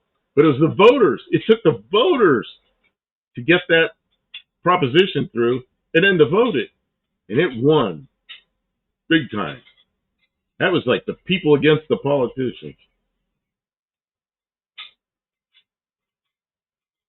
Let's see. Oh, if you have a cell phone, yeah, that's right. They map you when you poo, yeah. I'm surprised they don't track the poo after it goes down. They got sniffers, detective sniffers down there. Vintage is here. Hey, how you doing? Howdy, folks. I looked inside my Pintos 5-speed today. Oh, how was it? Oh, you're looking inside the transmission. That's like deep into the car. That thing is mint, and I'm ready to swap it in the car. Oh, it's one that's not in it yet. It's a 5-speed that has not been in the car yet. Oh, that's nice. Cool. We're getting all these awesome parts, Tanner. Everything down here has been around the block so many times it can't even, man. Oh, what's this? Stokester says, on Coldor Motors, one of the guys has a fiber fab Macon 2, one of my favorite cars, said he is making a custom chassis for it. I'll have a 289 and 9-inch Ford Duran, not sure on transmission. Man, I wouldn't put a 9-inch in it, but I really like the 8-inch Fords for the small engines because they're lighter and you don't need any more. Hi, Tanner. Let's see what else. Oh, this is scrolling by. I can't keep up with it. It's just like half a page just went by. Daniel Morrissey passed in 1978, Prop 13. Jarvis, that's right. I forgot. Yeah, there's a guy named Jarvis. Is him. That's really. This is a politician that was anti-tax kind of guy. Got property tax lowered tremendously. Politicians were screaming bloody murder. Well, and California's been bankrupt ever since. The poor government workers. Well, you know how it is.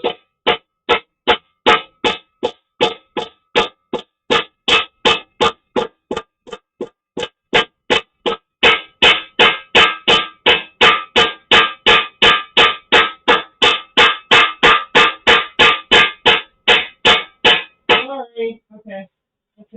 It says my new 5-speed was bought in Kent, Washington.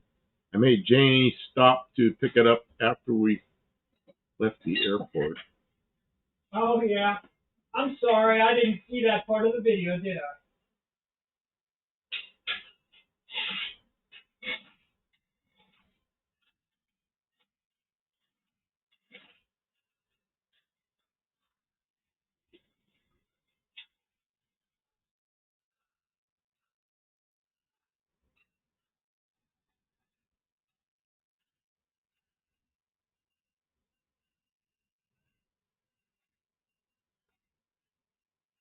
What was that guy's name? Jarvis. Howard Jarvis, I think. That's been a long time ago. You know what? Then you know when that was? 78. That's the same year as my car. That's 48 freaking years ago. God dang. And they're still screaming about it, aren't they? And they never raised taxes again. Everybody gets a mansion and a bridge. Hippie one, I did buy a Cletus straw hat today, trying to win a turbo from him. Oh, did Cletus was racing. I saw that. I saw Cletus was live from the cockpit. Yeah, I didn't watch it, but I saw it was there. I mean, that's what I was trying to get. I was really busy trying to get a bunch of stuff done before we went over to my son's house. Then it says the part where we picked up the transmission was only briefly mentioned in Jamie's video and not at all in mine. Oh, okay.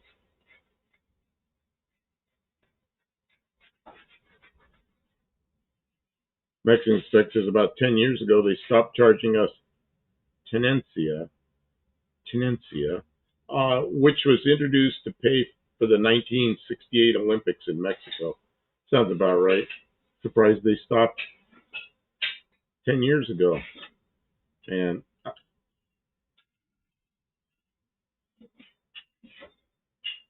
lower taxes is fight words for government officials. Danny Morseys, when we left San Anselmo in 2006 after 50 years, our taxes a year were $850. The new people pay almost $30,000 a year taxes when you buy a home. It's 1.25 to 1.48% after bonds are posted. Whatever all that means. Here, nothing changed. It changed when all this inflation, they reassessed the property, of course. So my taxes went up. But yeah. Taxation is theft.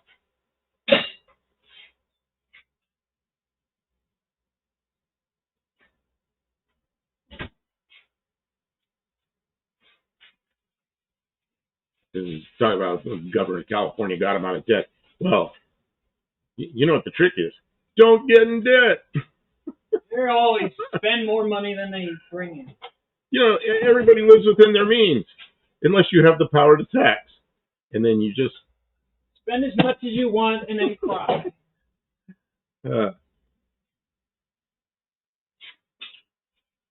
That's the next guy's problem. Make a lot of debt. Cletus got third today, and George got a 10th in ARCA. Oh, says I like Cletus, but his idea of turbos exceeds my engine's capacities. Twin Turbocharger.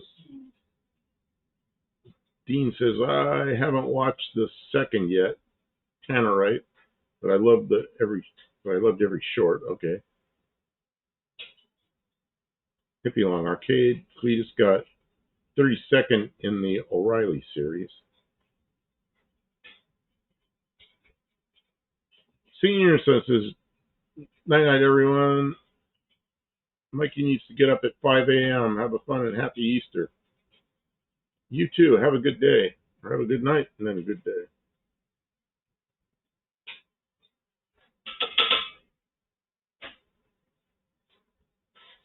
And then Senior Son says 9. So I don't know if he has to get up at 5 a.m. or 9 a.m.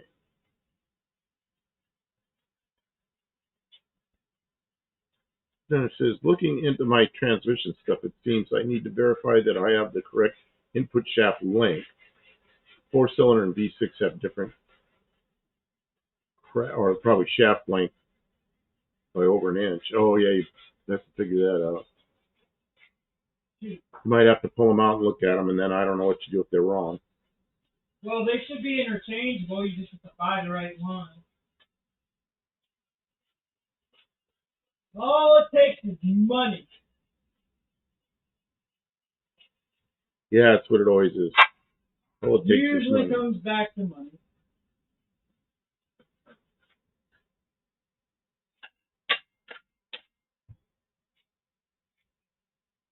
I want one for a 302 Maverick, though. I want one. Yeah, I got to put on my grinding head.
Okay, you done? No. Oh, I want to beat off the headset here. Okay, well, I'm going to read something while you're waiting. Carbide Jones says, in PA, we're still paying a tax for a flood in 1936. Hey, in 10 years, it'll be 100 years. Maybe you can get rid of that. Hmm.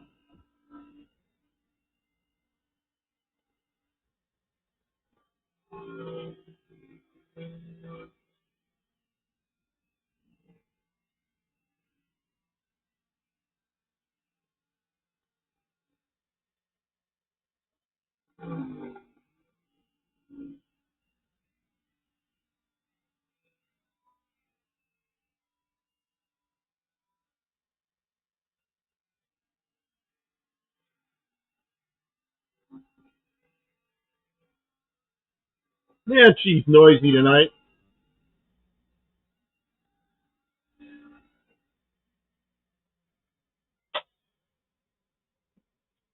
Is that it? Yeah. Okay. Because I missed a whole bunch of chat here, but that's all right. I'm sorry. They can repeat themselves. He wants to know, Carbide Jones, where in PA? And he says, Johnstown. Yep. Johnstown has an extremely good airport. I used to work there, not at the airport, but right there in town, at a place called Compass Systems. I think they're still there. This defense contractor. I worked for another contractor, but I was subbed to them for a project. And so I spent some time in Johnstown in a winter, and it snowed like hell. You couldn't even see the streets. I couldn't tell where the streets or the sidewalks or anything were. I had to drive like a half mile an hour with one of us outside the car, kind of looking and getting in and getting out, trying to make sure we don't drive over curbs. Yeah, you'll have that. It seemed crazy. Well, yeah. You been out to Johnstown? Yeah, down to Johnstown. I said out to Johnstown? No, you go down. Down? It's up in the mountains. Well, but you go down. You go down up into the mountain? Down into the mountains. Down into the mountains from Pittsburgh. Down, you go up to Pittsburgh or down to Johnstown. It doesn't matter about, it's not a height thing. It's not a topographical thing. It's a class thing. It's a class thing. So why would go into a place where there's a beautiful big new airport that they had a representative. They had a representative in Congress that was able to get big money through for a big, beautiful airport. They had a couple flights a day coming in and out of there. It's just amazing they get that kind of money for that. It's a big, beautiful airport. And then they have a pretty good defense contractor there that I worked there on a project. So I had a good time there. Just, any place you can go for a short period of time, you're going to have a good time, because even if you don't like it, it's short when you get there, I knew some cool people in Johnstown. There's a nice club there. We go there, and we ran a couple shows. Remember, I told you. That's right. One I cast this. It was a venue in Johnstown. Johnstown says it was in 1889. It's from a dam failure. I know that. Yeah, it was Johnstown flood. It was a catastrophe. What a mess. That was private developers built this dam out of earth and sticks. They cooked it up. Failed. And it failed catastrophically. Killed a bunch of people and made a heck of a mess.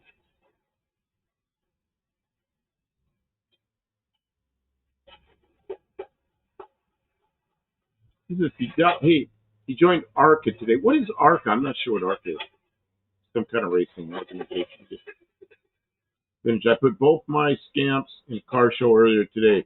The race scamp won an award, best race car. Oh, cool. Congratulations. How'd you get 2 cars there?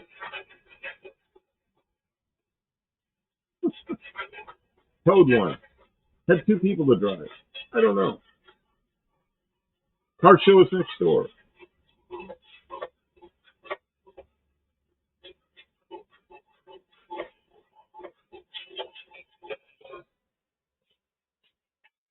Daryl says, I was very young when the teeth and the noise. They can't make a noise.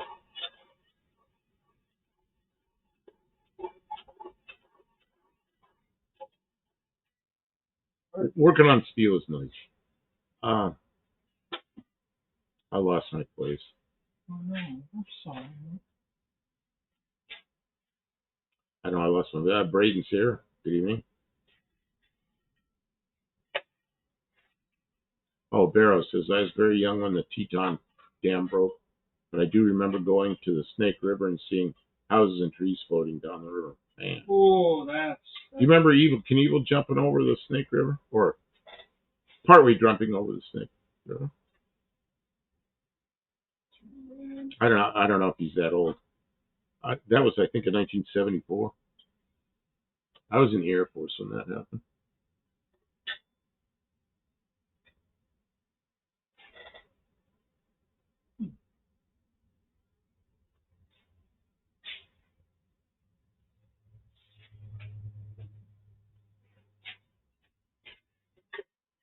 ARCA is training circuit for NASCAR. I see.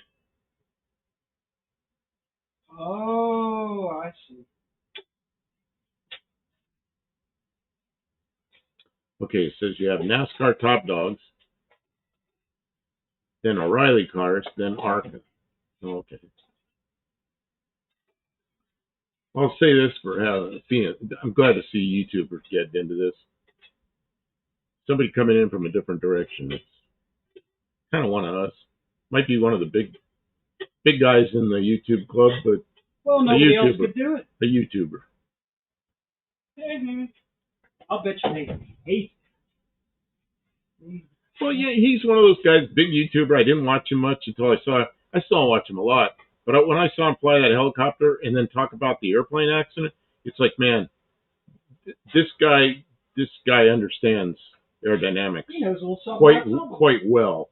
And it was like, okay, he's not just some guy that's full of shit. He knows what he's talking about. He knows a thing or two. He's a really smart guy. He He's plays like a dumb hillbilly, but he's dumb redneck or whatever. But no. And honestly, the dumb redneck trope is kind of. Rednecks are pretty smart people sometimes. Then he says, the car show was a mile from my house. I had a buddy drive me back to my house to grab the other scamp. Oh, that's awesome. Then I had to let someone drive the new scamp back to my house. He bought a new scamp. A new scamp? A new scamp. Oh, now Dodge is going to come out and have a new scamp. Where'd you ever find that? What is this? One-eyed cat. Fun. Colonoscopy in 2 weeks. Oh, lovely. I heard they make the best drinks. You have that to look forward to. When you're draining my options to drink for the evening. Colonoscopy prep. Woo, boy. I don't know. That's good stuff.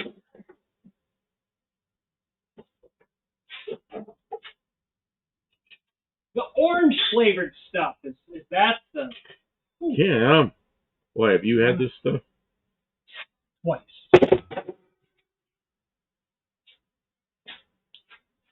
I do say from experience, it's not just one. We all get our time.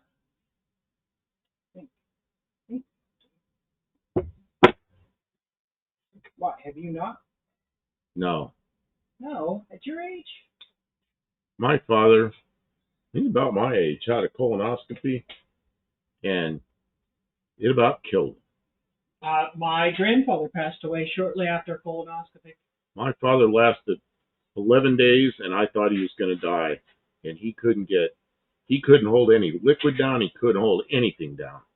And they had him on just IVs, and he's just laying there like he's going to die. And he came back from it.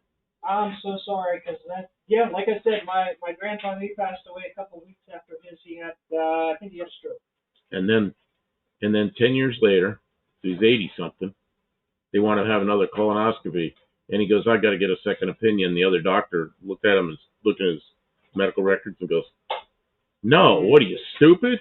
He goes, it almost killed you last time. He goes, you do this now at this age, you're going to die. Don't do that. You're going to do this to save your life. And this is why you get a second opinion. And you're better off just... So he lived about 6 or 7 more years, died from something else, but, he lived to 91. No, but when you're like in your mid-80s and it almost killed you once, you're going to go do that to extend your life? Yep. Probably not. Yeah.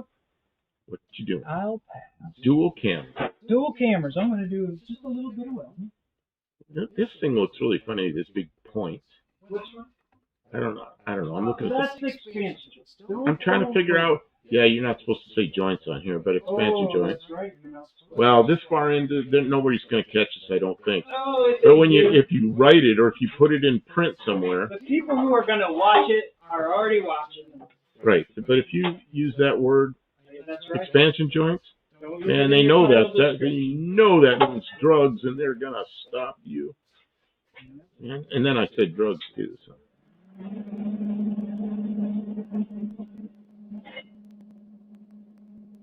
Parts of A. That's it. It looked like Kim was hooking up the ground clamp of the welder to Buff's ear. She might do that. He wasn't looking. Get me moving in the morning. Give me a little zap with the... Give him the jumper cable. Little zap with the welder.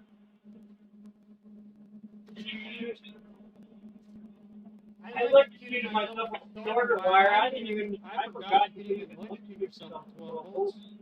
Burn my finger. You get moving or I'll weld your ass.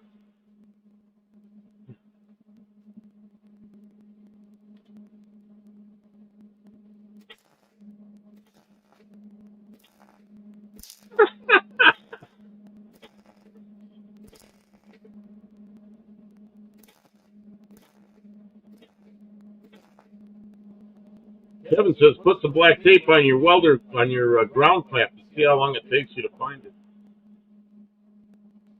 I don't know if she heard that. Black tape on it? Listen to Kim. He says put some black tape on her clamp and see how long it takes her to find it. Oh, man. You wouldn't do that to me, would you?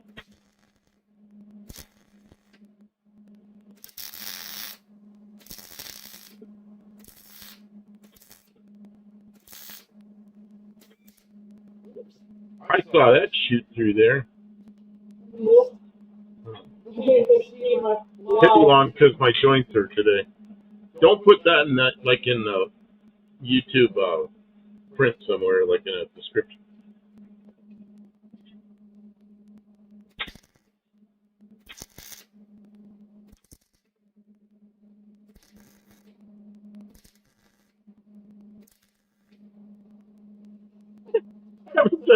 Took one dumbass to lunch to figure it out.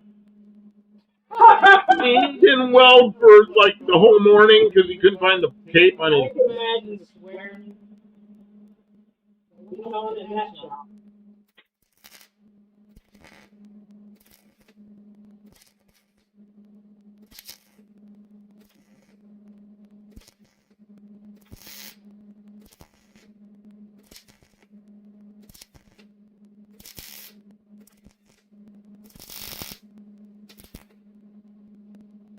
So when you change somebody's firing order while you're in the bathroom. Change your firing order while you're in the bathroom?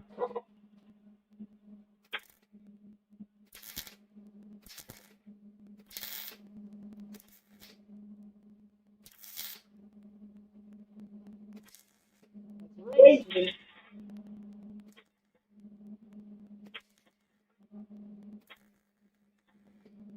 And cheating.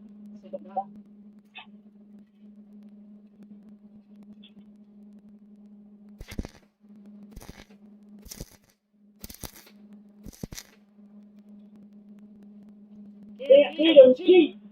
Hey, Kim. Yeah. You got your hair kind of hanging in. Get over it.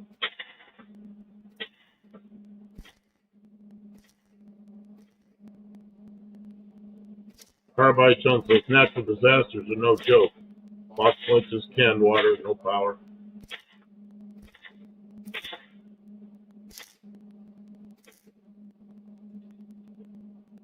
Hippie Monk says he wants to send you some rubber bands. I was going to say, at least tuck your hair back in that sweatshirt thing.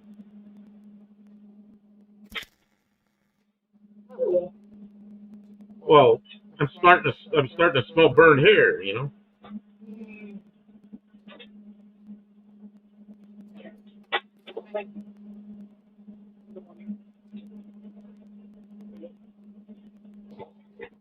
There was a girl at a place where I worked where they did a lot of electronics work.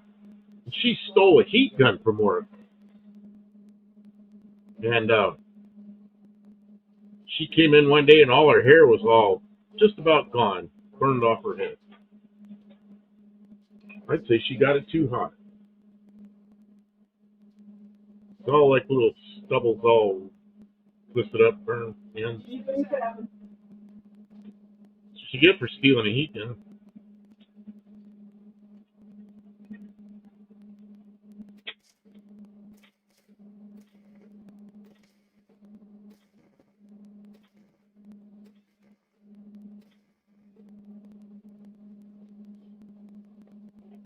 Something on fire. Yeah. I don't know what she's doing.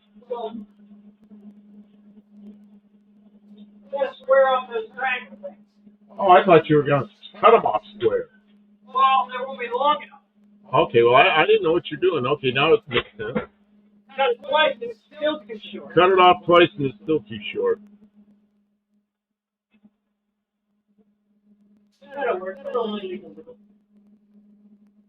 So how many of you have hair that's why I see Olive saying this? How many of you have hair that's long enough you have to worry about it getting burned when you're welding?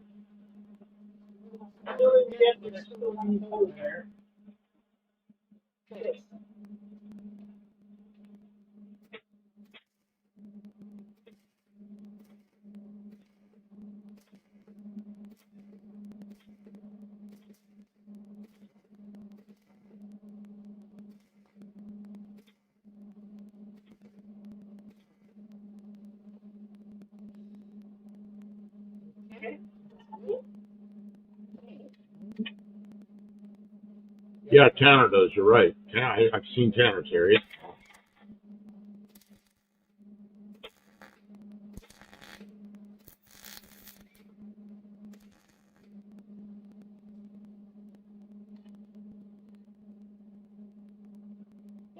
Oh, good.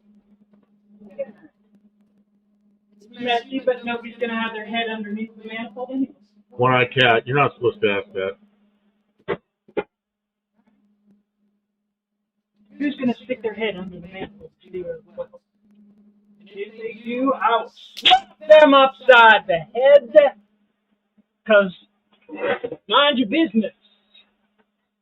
We're gonna put a big shaker hood so you can't see none of it. Is that essence of gray or just the lighting? What's that mean?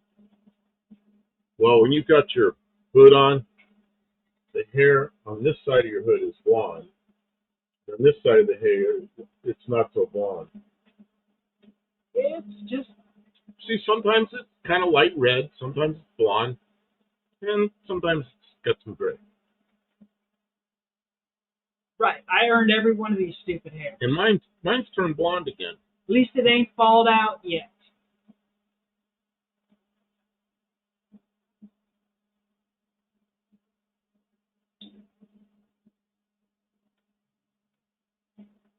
Yeah, I'm getting to that age.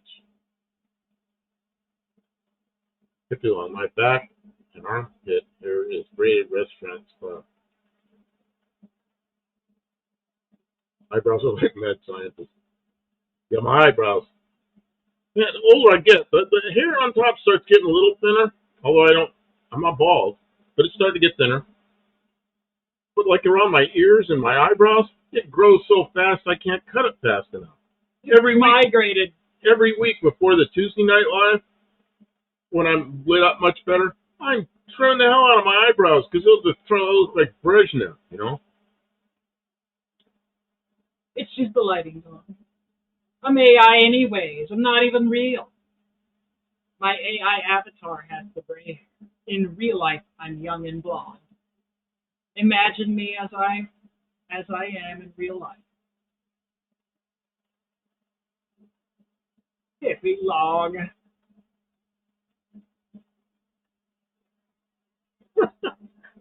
Like that. My mom passed at 82 and was still waiting on her gray hair. She said, I earned it. My father died when he was 91, and he still had brown hair. It had little gray sprinkled in there. But like mine's completely gray. But his was not.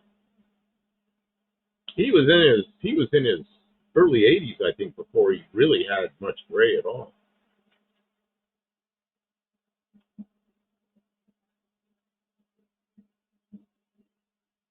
Kimmel Buck will be match. Now she'll probably fix hers, and I won't be allowed to fix mine. It'd be pretty funny if I You did. would look funny if you didn't have gray hair. If I did mine blonde first, would I look younger? Or would I look like an old man with blonde hair? Yeah, it's a lot of work keeping up with the pretty hair. I'm not a model. That's right, Kevin. No mustache for me. Monobrow is our term for Russians. There's only one Russian I know of like that. It was the guy used to sit there like, he looked like a dead guy who's still alive. Brezhnev. Yeah. Do you know how hard it is to find a good hair color expert in Clarksville, Tennessee, who isn't going to charge an arm and a leg? Like, I don't know what you think I'm making here, but it ain't hair beauty style. Am I supposed to be writing you a paycheck? Right?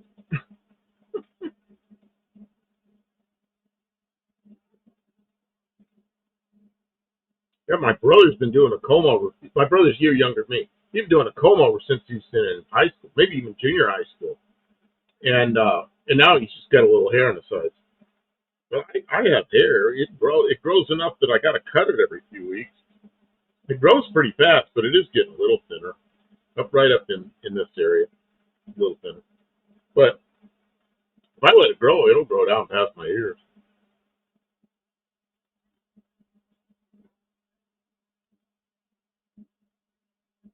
Sure, it's fine. We talk about anything. You know how that is. We're not really shy or self-conscious, to be honest. Maybe we should be more. I don't care. You all come as you are. You know, that's just how it is. Either you like me or you don't. How I keep my hair is just my prerogative.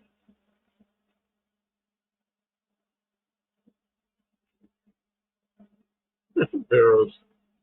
When I was 14, I decided to grow my hair out. I'm over 50, and yep, it's almost all out.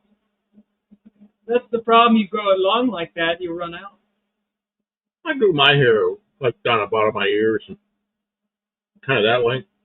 But then I got out of high school and went in the Air Force, and they took care of that.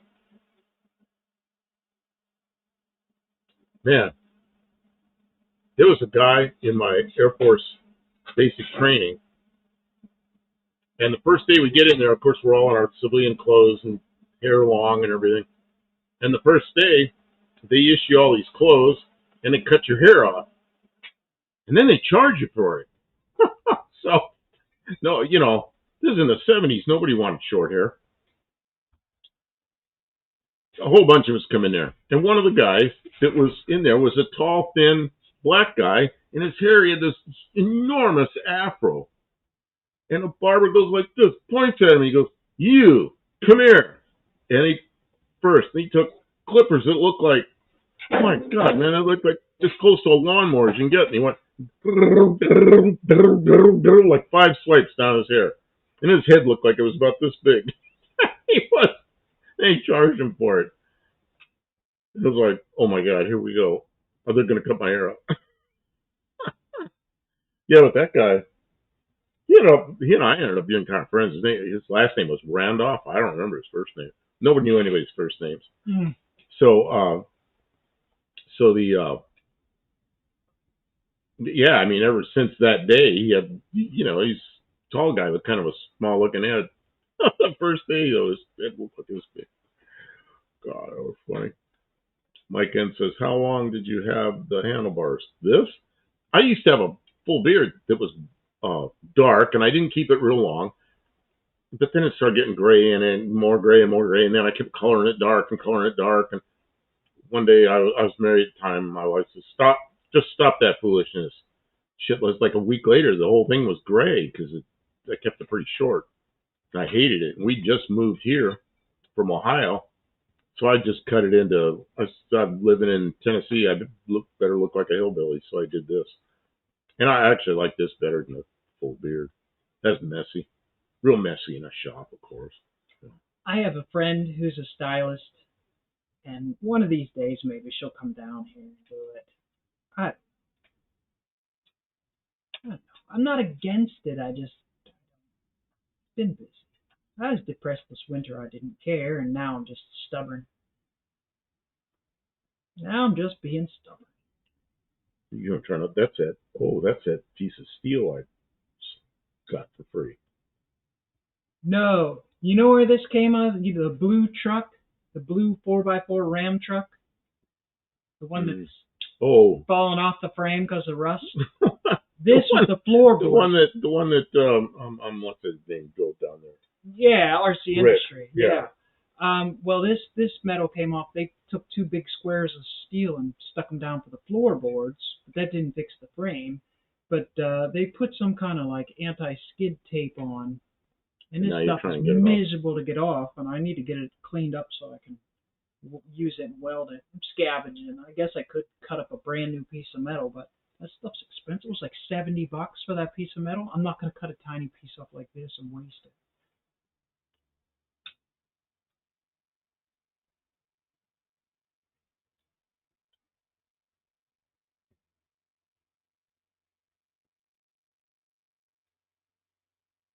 So I just use my dog's cordless clippers on my melon.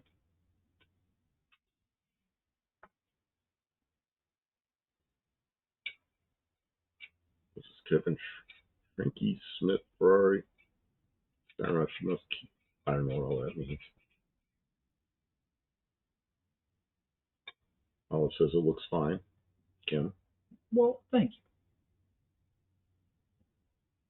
you. I don't know. The world is very superficial. And I get it. I'm not in denial of it, but I'm in denial. I'm resisting. Oh, man. Well, what's this Ford rule says?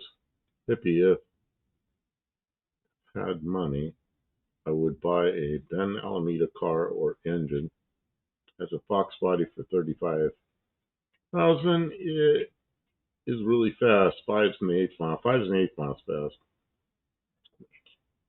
That's what,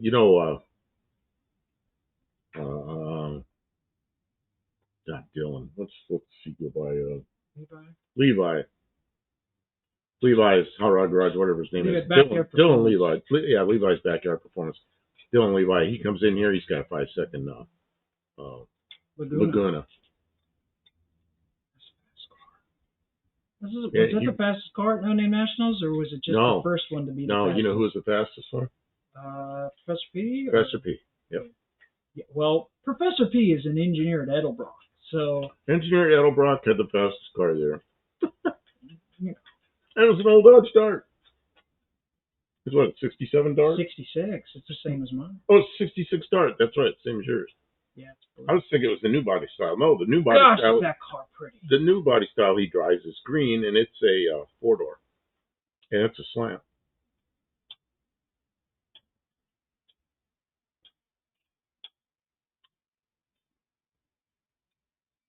Yeah. Hippie long Ford, I'm trying to win. Cletus Turbo. What is that? Is that how you enter the thing? Is by buying a straw hat? That's kind of okay. I don't think that. I mean, we got to do something.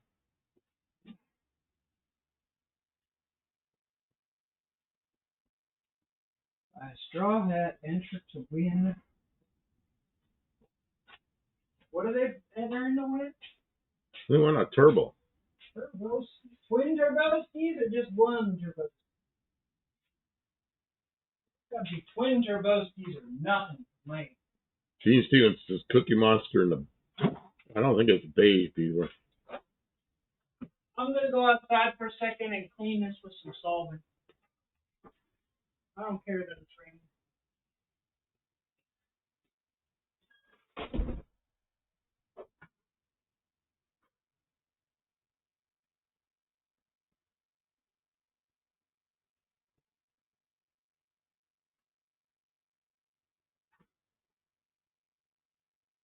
Yep, it's the Creamy Beaver. Maybe he just didn't want to say that. It's the Creamy Beaver. Hey, do all of you see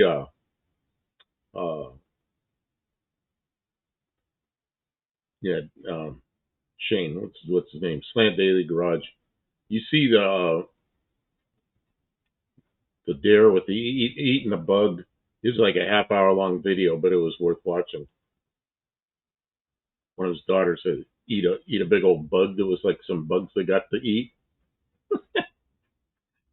And it's a pretty good video. If you like to see a kid get torture themselves.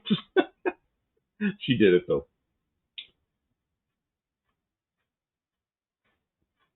Barrow says, sweet, I just checked my phone and my DLC lifters from Summit shipped today. You know, we were going to get DLC lifters, but we were right at the beginning of that, and they were for the slant, and they were, they didn't make slant 6 DLC lifters first, so we wanted to get the engine done, so we got other lifters. Of course, did the break-in properly, and they're fine. Boy, Carfon says, we know we're old. No, we're old. Calling 67 the new body style. Yeah, no kidding. Panel. Mr. Bread's here. How you doing? Let's see here. Dean Stevenson. I'm colorblind. So what else? Unity Garage is having A new dyno contest has 3 starters and 6 backup contestants.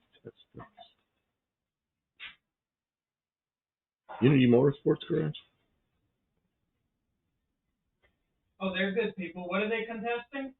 Something with a dyno contest has 3 starters and 6 backup contests. I don't know what that is. Have to figure that out. I don't know. We'll have to look into that. Not Unity so big. Motorsports. That we know them. Hey, the other thing that we know is we found out that your son's father-in-law, he's got a channel he just started working on where he is pretty much an expert. He's got special certifications in Social Security, not Social Security, in Medicare. Yeah. That guy was really smart. He gave us a clinic on. Yeah, maybe I'll do a video on that at some point. We need to shout out his channel here before too long. Yeah, but it's hard to do that right now. Yeah, maybe not now, but maybe on Tuesday we'll do that. When I'm more prepared. So you guys can, we'll put up the link. We have to watch it. He's only got a couple videos out. Right, I got it. Really knowledgeable guy, so we're trying to encourage him. I got to know more about it. We'll give you more information later. Remind us to remember to remind you. Mark Sylvester says there was a guy years ago that would come, man. It went all the way up while you were talking. Sorry. Let's see here. There was a guy years ago that would come to our local track on his car. It said world's fastest 15-second Chevy too. Yeah. Okay, man, I can't keep up with this. Did I ever drink the tequila with the worm in it? No. I have had tequila before, not a lot of it. I'm not much of a drinker, but I'm not opposed to it, and I do drink occasionally, but I'm not. I don't know. Like tonight, everybody's drinking beer, and I drank this stuff. You drink Diet Dr. Perky, which is generic Dr. Pepper. Wow. Everybody was drinking beer there except me. Somebody had a mixed drink. And Kim was drinking whatever that red drink is she drinks, non-alcoholic stuff. Neither of us are opposed to drinking. It's just I'm old. We just don't do much. And Al says you ought to talk to Andy from Unity and have him put your slant 6 on the dyno. It costs money.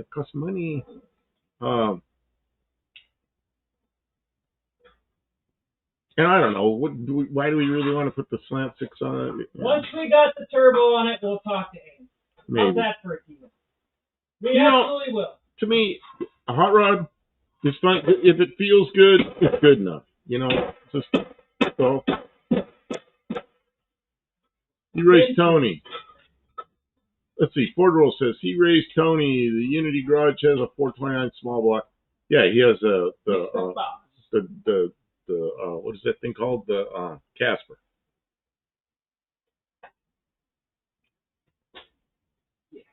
Yeah, and that car of Tony's, I rode in that thing and did a wheelie in the pits.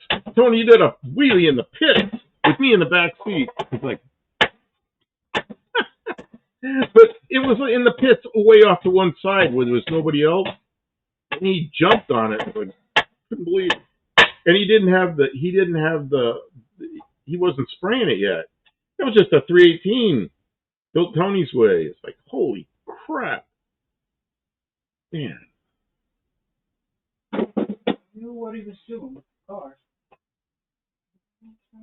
Mark Sylvester says Coke Zero for me. Yeah, I like that stuff too, but I quit drinking the brand name stuff because it's too expensive. So I could buy the brand name stuff's about what, $2.5, $3.5 a 2 liter, and these are $1 a 2 liter. So I've learned to. You were really chugging that stuff down for a while, so I'm kind of glad we. Okay, let me back this up. I can't keep up. I gotta back a little bit. What's there for me? So we should send Jamie Atwood a bunch of bottles of Dr. Perky from all this, whatever that is. Send Jamie Atwood. Who's Jamie Atwood? Is that Jamie? I don't know. Is that Did? I don't know his last name. Ratch. Oh, it says, I can't stand most tequila. If it's expensive, that's a different story. For the price, I could. What's the expensive tequila that's, I don't know. When I was in Arizona, the guys there from, I worked with a lot of people that are either Mexican descent or a lot of Puerto Ricans, and they all drank the same kind of tequila, and it was really expensive. And yeah, I had some of that. Was it Cuervo or something? No, it was, yeah, I can't think of it. I'd know if I heard it. But it's, yeah, it was good. But, I'm not going to drink much. Yeah, I'm a diabetic, and then my blood sugar goes off scale. It's really not good for me. Mexican Spec says Fluffy has a new tequila out, Mexican candy flavored. Ew.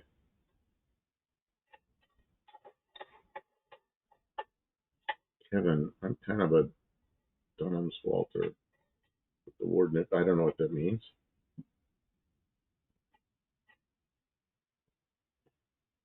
I can hear rain out there. Yeah, it's still raining.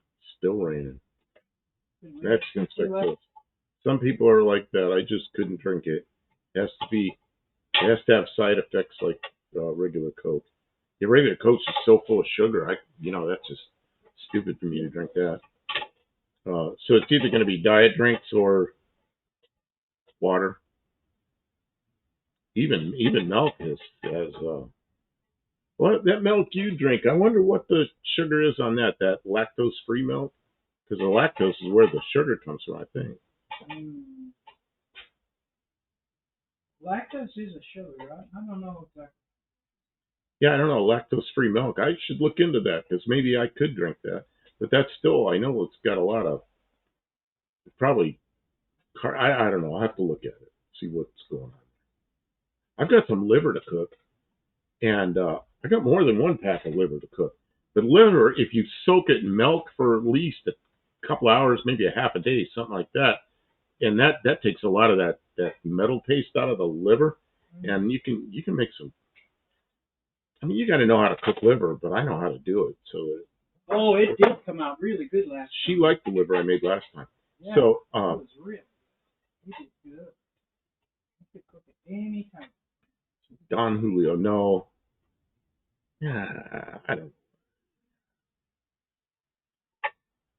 Dean Stevens says, "You're not supposed to know his last name." Patron. That's it. And there's different Patron. There's a really expensive Patron, and there's other Patrons.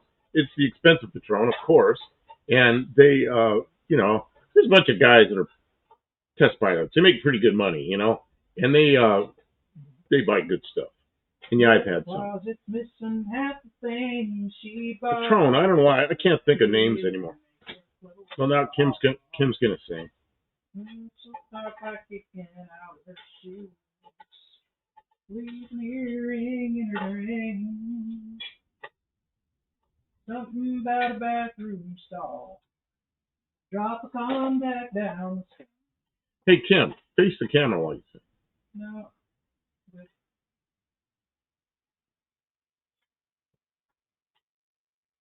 Dale says, I don't like diabetes are really supposed. Well, maybe it's I don't think. I don't think diabetics, diabetes. I don't know what. I'm trying to figure out what you're trying to say. I think what you're trying to say is, I don't think diabetics are really supposed to drink alcohol. No, they're not. No. Steve Edwards is here. Good evening. And we still did. Steve, we went out tonight, out to my out to my son's house, and my grandkids, and we all had, it's holiday time. And we got back here just in time.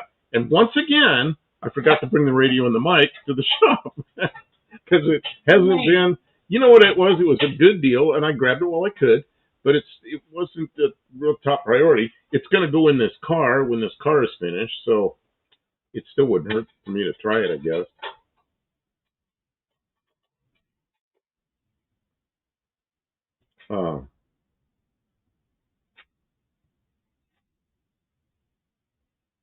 You see, it's weird. It's kind of weird working night shift on security jobs and seeing people all messed up. Each one could be family. Kevin says, this is probably my family, Barrow says, Husong's tequila is what I used to cook with. It's kind of spendy, but it really boosts the flavor of beef and pork roasts and verde that will make you slap your arm.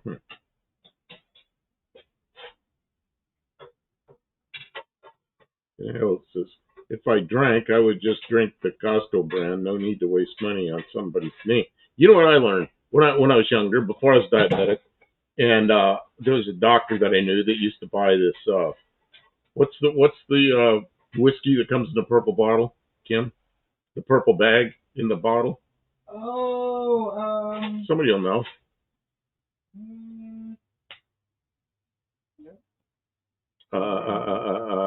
Crown. So, that's right. So Crown Royal.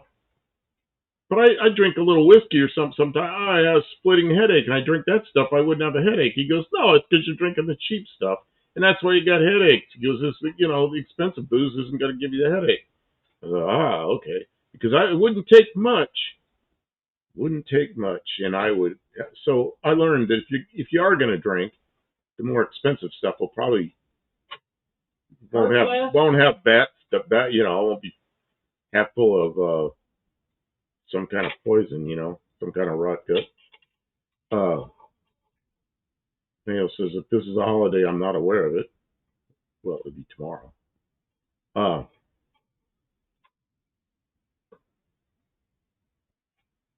Dean Stevens, I'm lucky that all my closest friends are medical health caregivers, so it's great having evening with food, non-alcoholic drinks, 55-inch TV, and my favorite YouTube channels. You guys, okay, well, thanks. Excellent. Yeah, Mayo says Crown Royal. Yeah, he knew Crown Royal. Mark Sauvé says the one I won't touch anymore is Southern Comfort. Oh. When I was a teenager, I had a girlfriend that she liked that stuff. I used to call it Southern Comfort, but it tastes like cough medicine to me. But she'd drink it, get drunk off her ass. Like a 16-year-old getting drunk off her ass. Yeah, everybody's going Crown Royal. Yeah, Crown Royal. Yep, the purple stuff. Purple. I have a bunch of those purple bags around from that guy. But I had friends that used to make outfits out of the Crown Royal. Outfits out of the Crown. Yeah, it was like a joke, Yeah, it's probably because the cheap stuff has adulterants in it. Yeah, like things like formaldehyde or something. I don't know what's in it. Right. Stuff they didn't get it. Yeah, it's not refined enough. Then made me eat that stinking worm. Kevin, you ate one of those worms?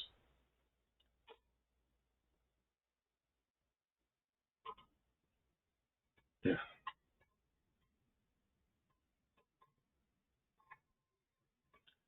Tempero. That was really nice tequila or mezcal. I forget which. I've never had mezcal. I know people. My sister used to like that. But same thing when she's a teenager. Stupid girlfriends, which 16-year-old. You know how it is.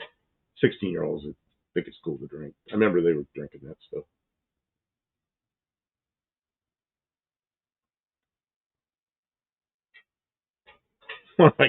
By the time you got to the worm, it was really too late. It was already too late. That's just the way they get you. Yeah. Oh, Southern Comfort goes down smooth, comes up smooth. Yeah. Oh, I'm not going to tell the story. It's like eating too many bananas. Takes the same coming up as stuff going down. Oh, man. Oh. Yep. Mark Silvey says, you want a strange taste? Try Southern Comfort and Coke with a beer chaser. Oh, no. That sounds awful. Ford says, I took one shot of tequila back in the 80s, blacked out, wide awake, got almost everything from then on. Yeah. You must have had a hell of a shot. I have to black out drink. Well, says you ought to start drinking and make the Ute seat covers out of Crown bags. There you go. Good use of our Tyrola. I don't know what that's. Good use of all our YouTube money there. Oh, Barrow says tequila isn't supposed to have one. That's mezcal by tradition. Okay, that's probably like she said she didn't know it was tequila or mezcal.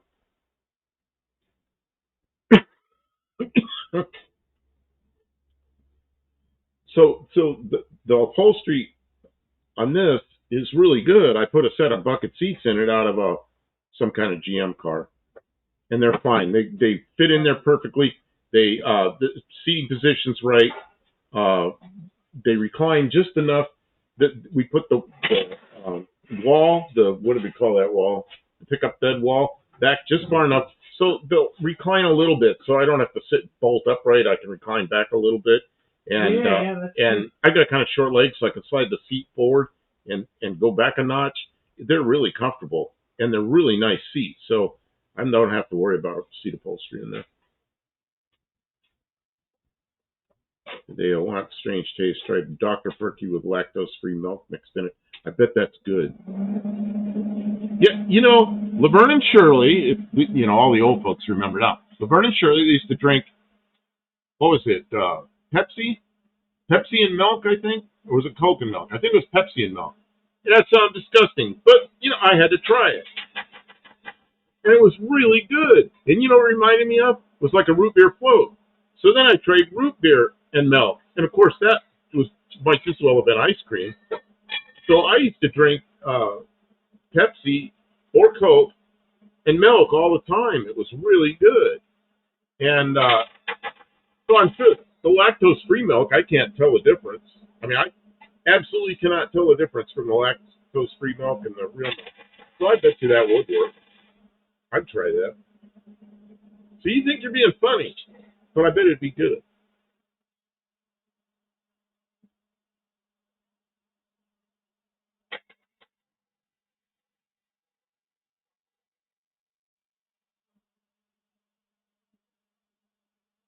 Yeah, Buddy Carfano says, going to nephew's house for Easter dinner.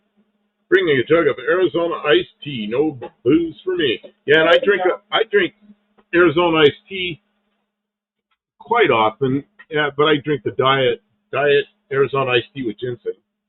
And that stuff's you didn't turn the other camera on. Oh, I'm sorry. I didn't even think of it. I messed up. I forgot to. Well, there. Now you're on. So yeah, that's why when we went over to my son's house, or my son, he got an Airbnb here. So yeah, a whole family over there.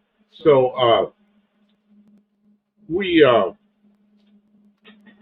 of them were drinking beer, but Kim and I didn't drink anything. We drank. I drank my diet drink. She drank whatever that. What's that red stuff you drink? What's the red stuff you drink? Powerade. Powerade. Yeah. That sounds like something that should go down the carburetor. That's right. Yeah.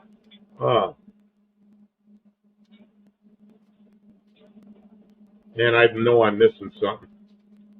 So did the Mexican spec take off? God, I don't know what's going on here. I can't keep up with it.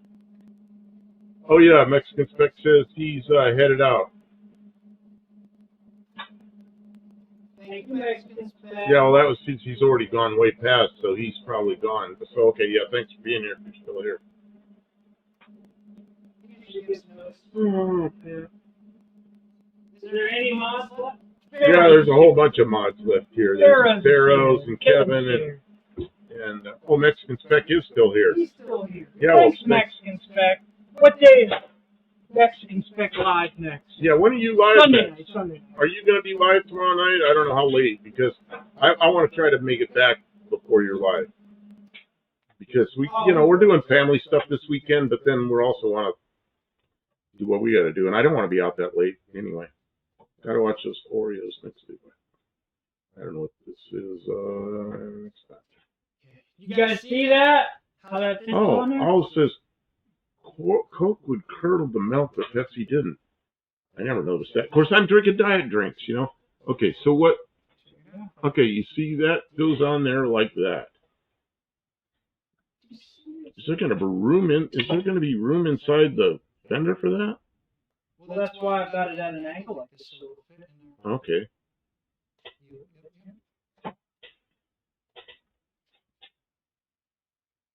And that's why I have the manifold like that, so I can get it as tight as I possibly can.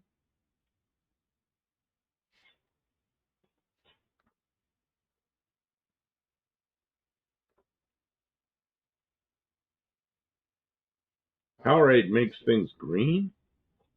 Powerade bright red. Well, they make Powerade. Oh, maybe they do different colors. Every different. Yeah, the stuff she drinks is really I like red. red. She drinks the red. Red is my favorite.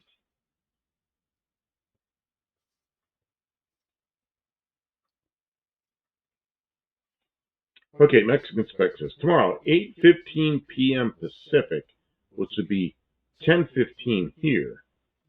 Oh yeah, we'll be back by then. We'll be back way before then. Now I'm not gonna stay out that late, especially on a holiday. I told Kim even tonight coming home it was a little bit late. I said I'm kind of uncomfortable. I said police are out.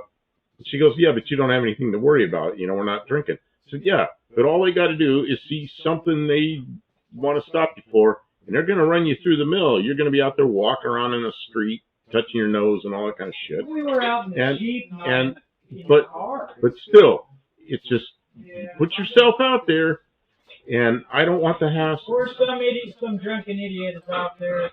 Or some guy passed us tonight. Whoosh, going like hell, and it's pouring rain, and he's got one of these trucks that's jacked up this high, wheels sticking out, like this far behind the wheel wells, and they're lit up white. They got white LEDs inside the wheels, so as he goes by, there's white light shining backwards, which is just wrong. And he goes flying by, disappears down the road out in front of us somewhere, and a few seconds later, he goes by the other way. It's like, that looks like the same truck, and I looked in the mirror and go, yep, that's the same truck. He must be in such a hurry that he forgot something. He had to go back and get it. I got a cut. It's going to make noise. She got a cut. I got to put on my headset.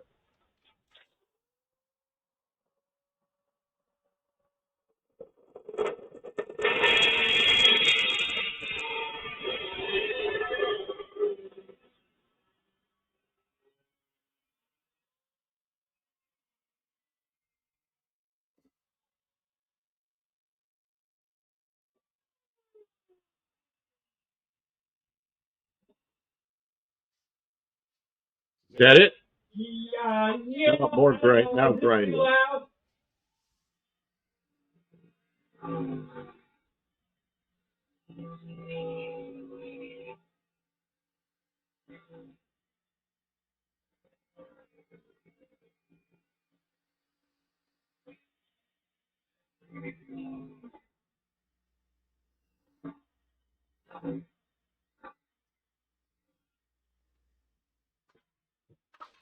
And then Hippie Long says, Bub, that's a lame complaint. What, about the cops? Well, see, in Tennessee, in the last year, they had over 2,000 DUI arrests. For some reason in Tennessee, they quit doing breathalyzer tests.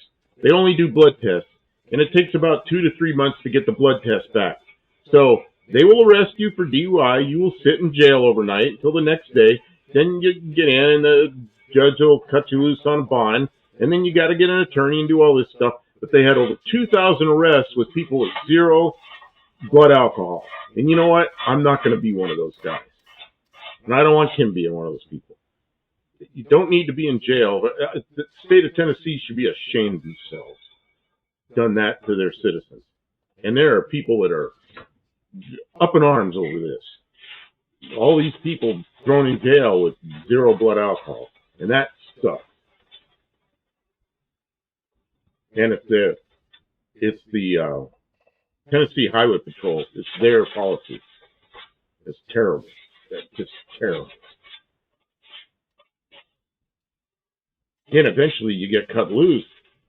But after bailing out of jail, after paying an attorney, after losing your insurance, after losing your license till you get acquitted, and it's because it takes so long to get the blood test back. That's just terrible. Sarah says that truck had to hurry back home to get his spare set of ball joints. Oh man, those wheels are sticking. Look like paper towel rolls sticking out on. Yeah, to go back to get his spare set of nuts. That was a good answer, Barrows. I love it. I love it. Most cops in Tennessee are like Roscoe P. Coltrane. It's bad policy from the top. You know, the individual cops didn't make that policy, not to use breathalyzers. It's terrible. Splash. Splash. We gotta get those two boys. Splash. Splash. We gotta get them two boys. Josh Holman, funny. This camera's gonna be right behind you. There was a whiskey named Royal Crown and a soda named Crown Royal. Yeah, I never thought about that, but you're right. Pour them together. Then Sorry for the shakiness, everybody. Pour them together. Then what is it? Crown Royal Royal, or Crown Royal Crown Royal, Royal or Crown Royal Royal Crown? Crown. Okay, careful because there's tripods right here. Okay? Mexican says, you see, Buff, I don't fear the cops here at all. You see, after riding around in Mexico with you, there's some things I really like about Mexico better than the U.S. But then, I don't know. You know, and I talked to you on the phone for a while. And you didn't speak Spanish well when you got there, but you were okay. Of course, you speak Spanish well now. But that would be my biggest problem with Mexico is I don't have a good command of the Spanish language.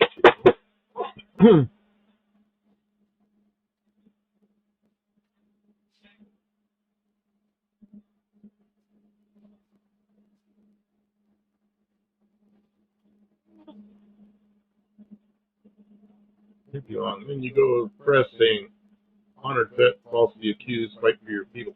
You know what? There's 2,000 people doing that right now, and they haven't changed the policy. So, yeah, I don't like being out at night around here at all. Especially on a holiday weekend. Josh Holman, I like Coke with milk for a very short while until I got the mix wrong, and it had a thickening taste. How'd you get the mix wrong? There's only 2 ingredients. Or a different kind of Coke. Let's see here. The whiskey is Crown Royal. Yep. Okay. Welding. And you're real close to my head? The camera's real close to my head. Okay, I understand.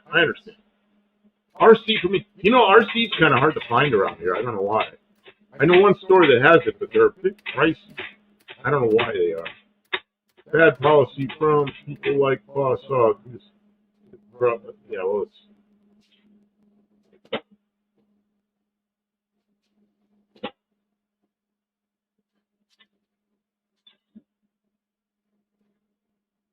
Yes, there are a lot of things I like better about Mexico. You never told me where you live. You might live in Mexico. I don't know. I suspect you live in the U.S., but I'm not sure. You've never said. Says I would rather live there than here. Where's here? I think you're in California from things you've said, but I'm not sure. And if you'd rather live in Mexico, why aren't you there? I mean, it's pretty easy to go into Mexico.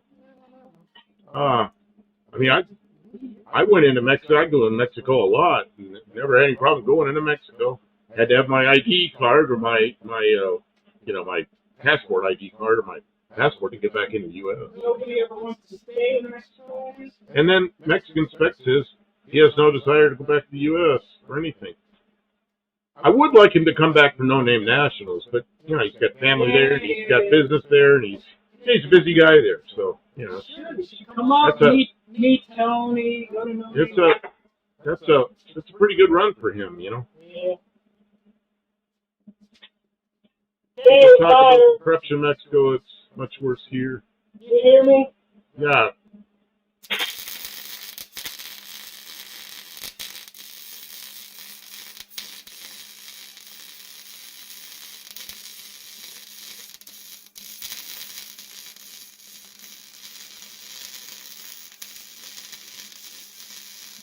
Where did Tavo pop in? Tavo? Oh, Tavo is here. Good evening. Yeah, Barrow says, I know a lot of Spanish words, but it's sentence structure that's the hardest for me to get the hang of. And then again, English is still tough. You know, that's the thing with me with Russian. My vocabulary, I have a huge vocabulary in Russian, but I only know the sentence structure in certain circumstances. I can't sit there and have a conversation with somebody because the sentence structure, I struggle with it. But to get by in situations in a store with police or something, I can deal with that. Find my way in an airport or get in the right bus. I can do all that. But Spanish, I can't. Spanish, I'd really have to struggle with that. But I suppose if I was immersed in it, I'd figure it out. Says he lives in California. That's almost like, well, all he has to do is just go across the border.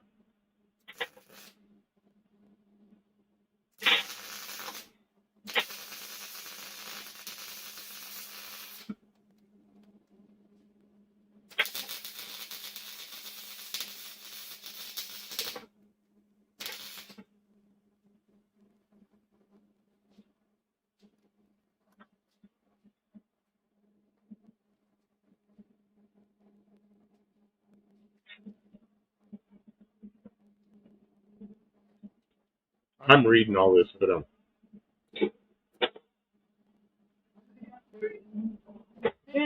so Conejo, do you speak Spanish? This language. Well, if you speak enough Spanish that you get by, I think you do. Do you go to Mexico very often? I mean, it's pretty easy to go into Mexico. It's pretty easy to get back. Just have a passport.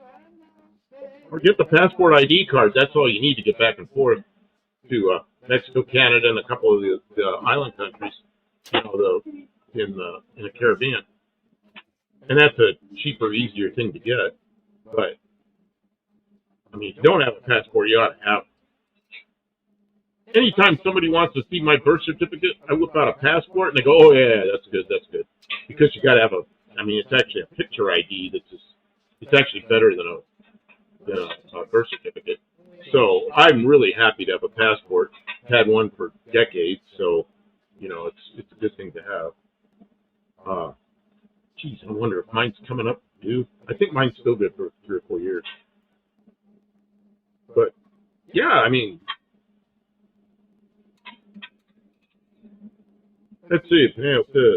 Crossing the border is not that easy when the man says you cannot leave the state due to previous non-negotiable arrangements. Well, maybe that problem will go away someday. Kim sizzling bacon. Sounds like it, doesn't it? You want to put some bacon on that metal while you're welding, and then we can eat when you're done. That sounds yummy, especially if there's some things on it. Tavo says, how close to the end of the stream did I arrive? Kids and Grandies came up for Easter Sunday. Oh, yes, Easter Sunday there already. We didn't say goodbye yet, so you're still in it. Yeah, we went out. Check out this turbo. We went out Saturday night. Kids, grandkids, there were all kinds of people. And so we started this kind of late. But I don't know how much. Oh, Kim, it is Easter Sunday here. We're 2 minutes into it. Yeah, there's the turbo. I have to close off the shot to this, and then this thing is on an angle, but it doesn't matter because it's going to go right in there. I'm starting to understand what you're doing. Starting to understand what you're doing. I didn't completely get it before. Well, I don't know what the hell I'm doing. I was trying to make the damn thing fit. Oh, it says, so Kim appears to be turboing a slant. Oh, yeah. Oh, yeah.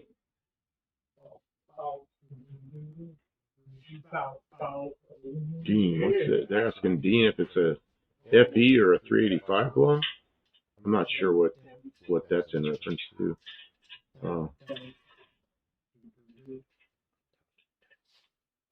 I had so many FEs, and so many people don't like FEs, and I've had a couple of 385 blocks. My 385s were all 429s, and one of them was a pretty quick 429. It was in a big, heavy car, but it was still fast. It was in a 72 Ford Torino station wagon, weighed in at 5,000 pounds, and that thing was, can you believe a 5,000-pound mid-sized car? But it was pretty fast for a big heavy car. Now, if you have questions about why I have it mounted like this, so the exhaust can go this way, and if you happen to know how a Chrysler is built, that's towards the firewall, and that's where the exhaust needs to go, down under the firewall. Is it gonna And be? that puts the It turbo wouldn't on go, the front side. so it'll be okay. It won't. Because if we flip it over the other way, I could have put it down, but then the exhaust would be pointing out the front, which is. Don't you want it at the front so it loops around? It won't interfere with the steering gear. I don't know. Steering gear's over here. Steering gear's in front.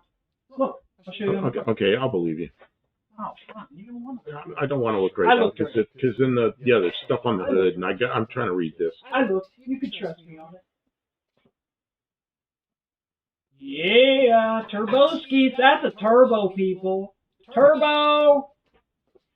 Getting there. My parole officer would note, probably not appreciate if I had to take a piss test for him. I was in Tijuana. Yeah. Parole officers are. You gotta get yourself off that program first, or talk to him and see if he'll let you go. But like I want to leave, and he might be like, "Okay, get the hell out." I wouldn't go to Tijuana anyway. I'd go to a smaller town. Have you ever been to Mexico? The last thing I wanted to do was get in a fight in Tijuana, Mexico. Friday night. 385. Is it Lima or Lima? I think it comes out of. You can go back. There's nothing more. It comes out of Ohio, so it must be Lima. Because I always thought it was Lima, Ohio, until I moved to Ohio, and everybody thought I was crazy because it's Lima. You know, Lima, Lima, like a lima bean. I went, oh yeah, I guess so. Because I grew up in California where everything was Spanish pronunciation, so I always assumed it was Lima. But I guess it's a lima. I don't know. I don't know. Maybe they pronounce the engine the 385 engine. That's quite an engine. But for years and years, I had the FE engines because when I had the cheap engines, they were big block or they were Y blocks, and what we called a big block then, which was the FE engine, those are the expensive engines. Well, then those got cheap. Those got cheaper and cheaper, after the 429s and the 460s came around. All right, I'm going to make sparks. Make it spark. I guess you could turn on. They can probably see it, though, huh? I don't know. I'll turn it back on. Okay, it's back on. Over that way so they can see. We'll just stay on one camera. What? Push your body that way. And then they'll be able to see on one camera instead of two. I'm having a really difficult time trying to do all this. Now go back to single cam. You're on single cam? I can't see. Like that? Are you out of the way? Yeah, but it's your way back there. They can't see what you're doing. I don't know, whatever. Gene Stevenson, he loves the newer big blocks. I love all birds. FTs, very special. What's an FT? FT. What's an FT? That's a mistake. After 9/11, you do need a passport. Yes, you are supposed to have a passport to get back into the U.S. And that was since 9/11. And I've been there, coming in with a guy behind me that I got my passport out. And he's going, "Well, I'm a police officer. I don't have to have a passport." And guess where he was when I got left? He was standing there, making excuses. He's a police officer from small town in California. Thinks he's immune to federal law. What an idiot.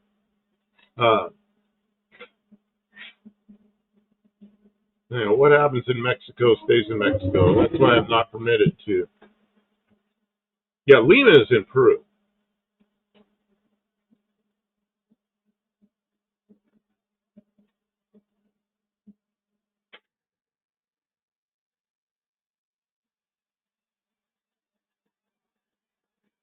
World of Wood Chip.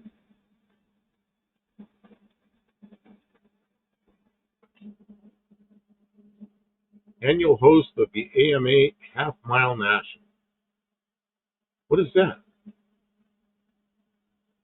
Dean Stevenson. I've had some great stuff with the bigger 460 and the earlier 429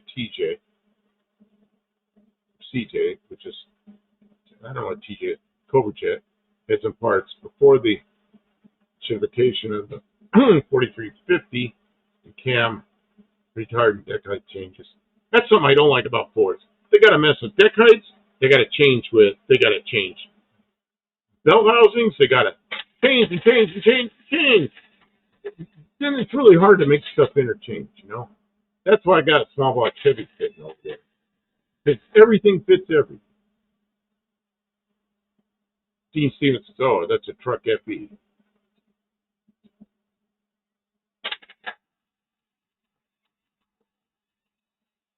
Ford Rules says the 385 head design is part superior to the FE. Yeah, but it's just I don't have any 385 stuff anymore, and I can't just pull money out of my ass anymore. So what I have to do is deal with what I have or buy the cheap stuff.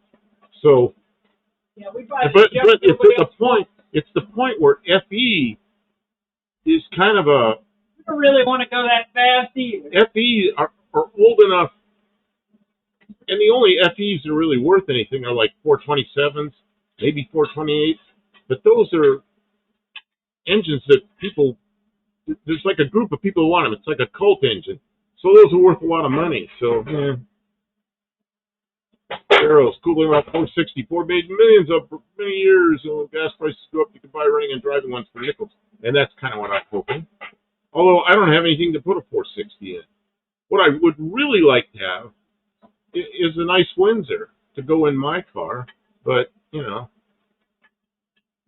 We could talk to, somebody will get us a nice one.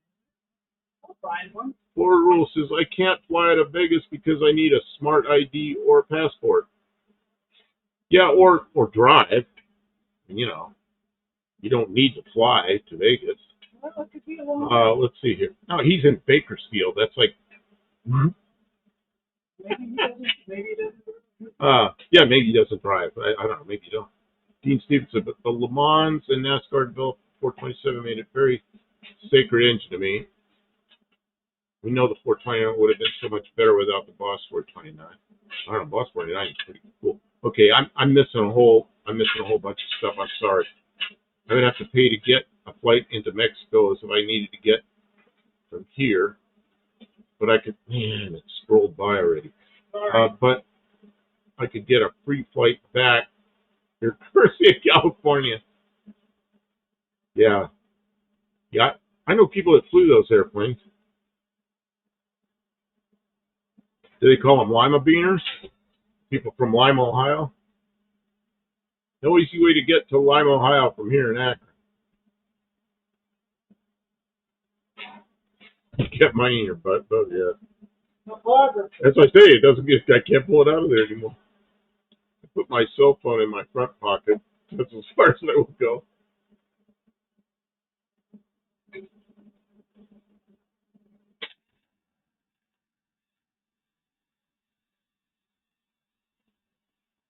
It's true. Nothing beats Chevy when it comes to swappability. Even the small block stuff is the same as the big blocks. Oh, and the Pontiac Iron Duke bolted up the same transmission that my big block bolts up to. You know, it just everything bolts to everything, and it all works. Yeah, it just was wonderful. The 6-cylinders, the 4-cylinders, Chevy 2 engines, the Pontiac Iron Duke, all the small block. Man, put the 428 in the Stang. What Stang? I don't have any Mustang. I wish I did. I wanted to buy a Mustang, but the insurance money I got from my newer car wouldn't buy a Mustang.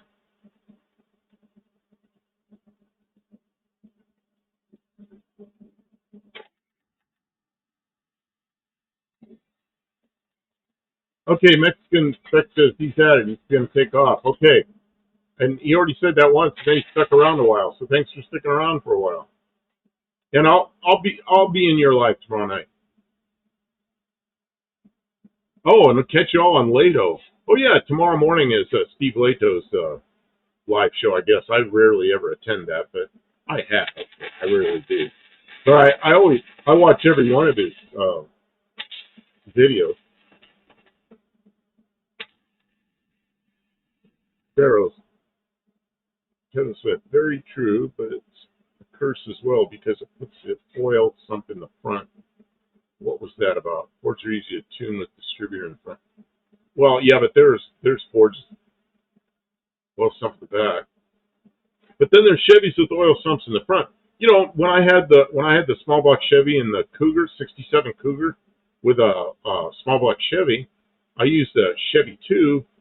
You know, the early Chevy 2 oil pan sumps were in the front, so I used one of those. But that bolted on and it all worked, and put the sump up front.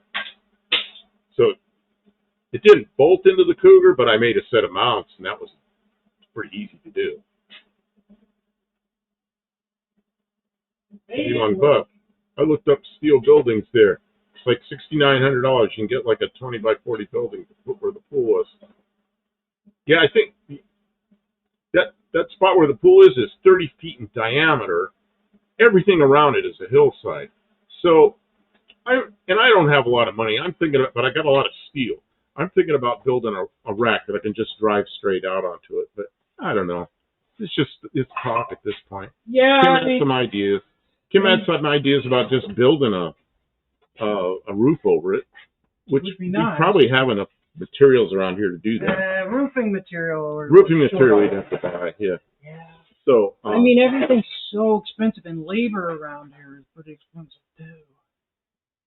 But boy, it's already been 2 hours and 45 minutes. Can you believe that? Yeah, 2 hours 45. I didn't think we were going to do a long stream. Once you get rolling, I did a lot of welding on it. Turbo skis. Well, you're full of it. I would like to find an old school bus with a tall block 427, put an iron Duke in there since the tranny is the same. Yeah. No, just think about it. It's just, I know that would be a stupid way to go. It'd be smarter to put the 427 in a Vega, let's say. But the tall decks, people don't like the tall decks, do they? The tall decks aren't. There's a truck engine. Yeah. So but what I like about that is that, look, I got a small block Chevy sitting over there and a Turbo 350. And I go like on eBay, and there's all kinds of manifolds and all kinds of stuff that'll just bolt on there, and it's fairly cheap. That's pretty nice when you don't have a lot of money. You can still build fast cars. And I kind of like bracket racing, which is more like a game than it is actually like a race, because the fastest cars don't win. The people that are that dial in the right time and are the most consistent win. So it's a game. But it's a game where you get to drive your car fast. So, it's fun. It really opens up the field for a lot more people to play the game. Yeah, and it's just, you just have a good time out there. You get to go as fast as you want down the drag strip. That's fun. Kevin, the guy in Africa, is going to sell his universal ECU here as soon as he can. It's for retrofitting new tech to old cars. Yep, okay. Dean Stevens said, I grew up with neighbors who were Ford trained technicians. 5 generations of EEC computers and 4 different ignitions, 5 different 351s. 352s don't bother me. I'm the luckiest guy. Yeah, it's kind of weird. The 351 and the 352 basically have the same bore and stroke. But one's a 351, one's a 352. Because one's a small block, and one's an FE. One's a big block. What was the old big block? That's pretty funny. Same bore and stroke. Burlock, they already have a universal ECU. It's called Megasquirt, and you can use it to control your ignition and your fuel injection. And you're probably looking at $600 for the ECU and the base part of the wiring harness. And if you want to buy this, the more complete wiring harness, you're probably looking to invest in $1,000, and that's assuming that you already have the fuel injection stuff on the manifold and the crank trigger and all that stuff.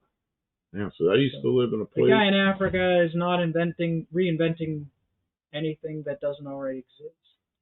I used to live in a place that had tons of steel bars. They wouldn't give me any tools to fabricate anything. That's a joke. I understand.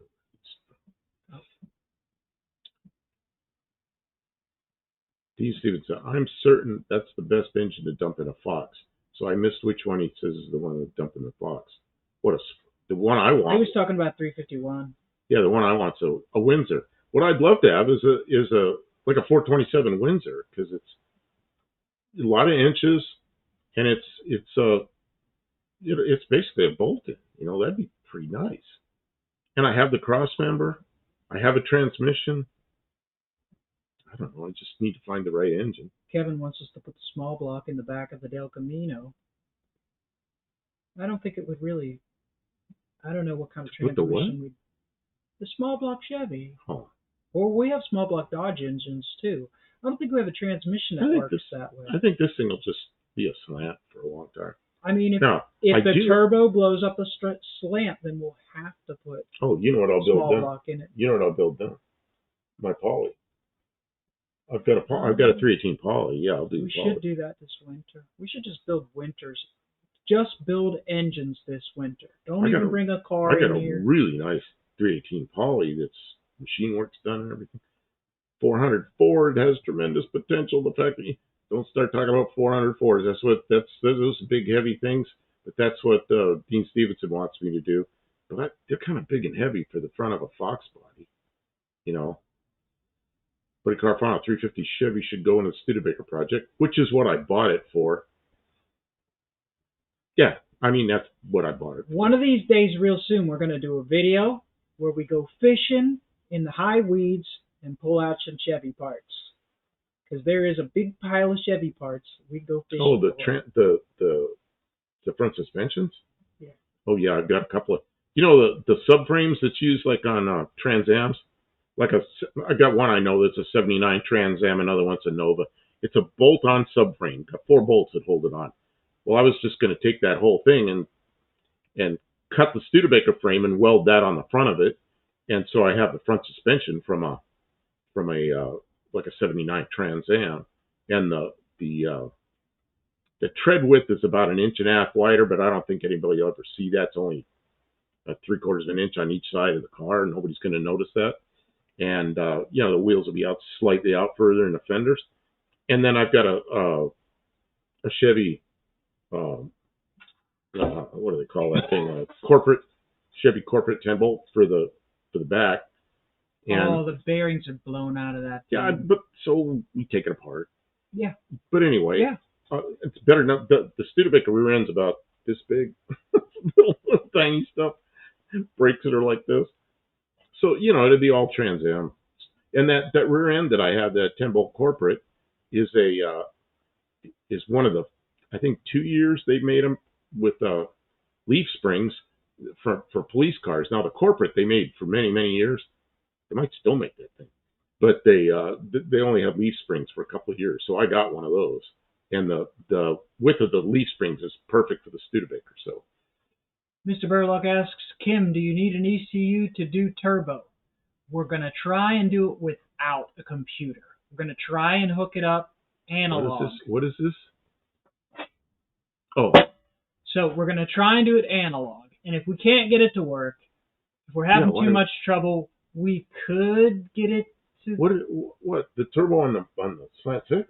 I mean, we know what... Why would we need... We have a plan. Why would we need an ECU? Well, most people don't know how to do it. With a carburetor? Just no. Blow through with a carburetor. Most people do not know how to do it. That's why we got this manifold and this carburetor specifically to blow through. So we are collecting and organizing the project to not have an ECU this round. That doesn't mean we'll never try and do that, but I mean that's easy $1,000-$1,500 base to get the ECU, and if you can't make it work without the ECU, you're going to struggle because the ECU is even more complicated. But Carvana says, what's better, 351 Windsor or Cleveland? It depends. The Windsor's a little narrower. The Windsors are a little lighter. The Windsor has better oiling.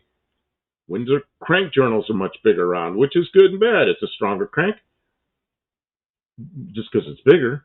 But then varying speeds are higher. So there's good and bad.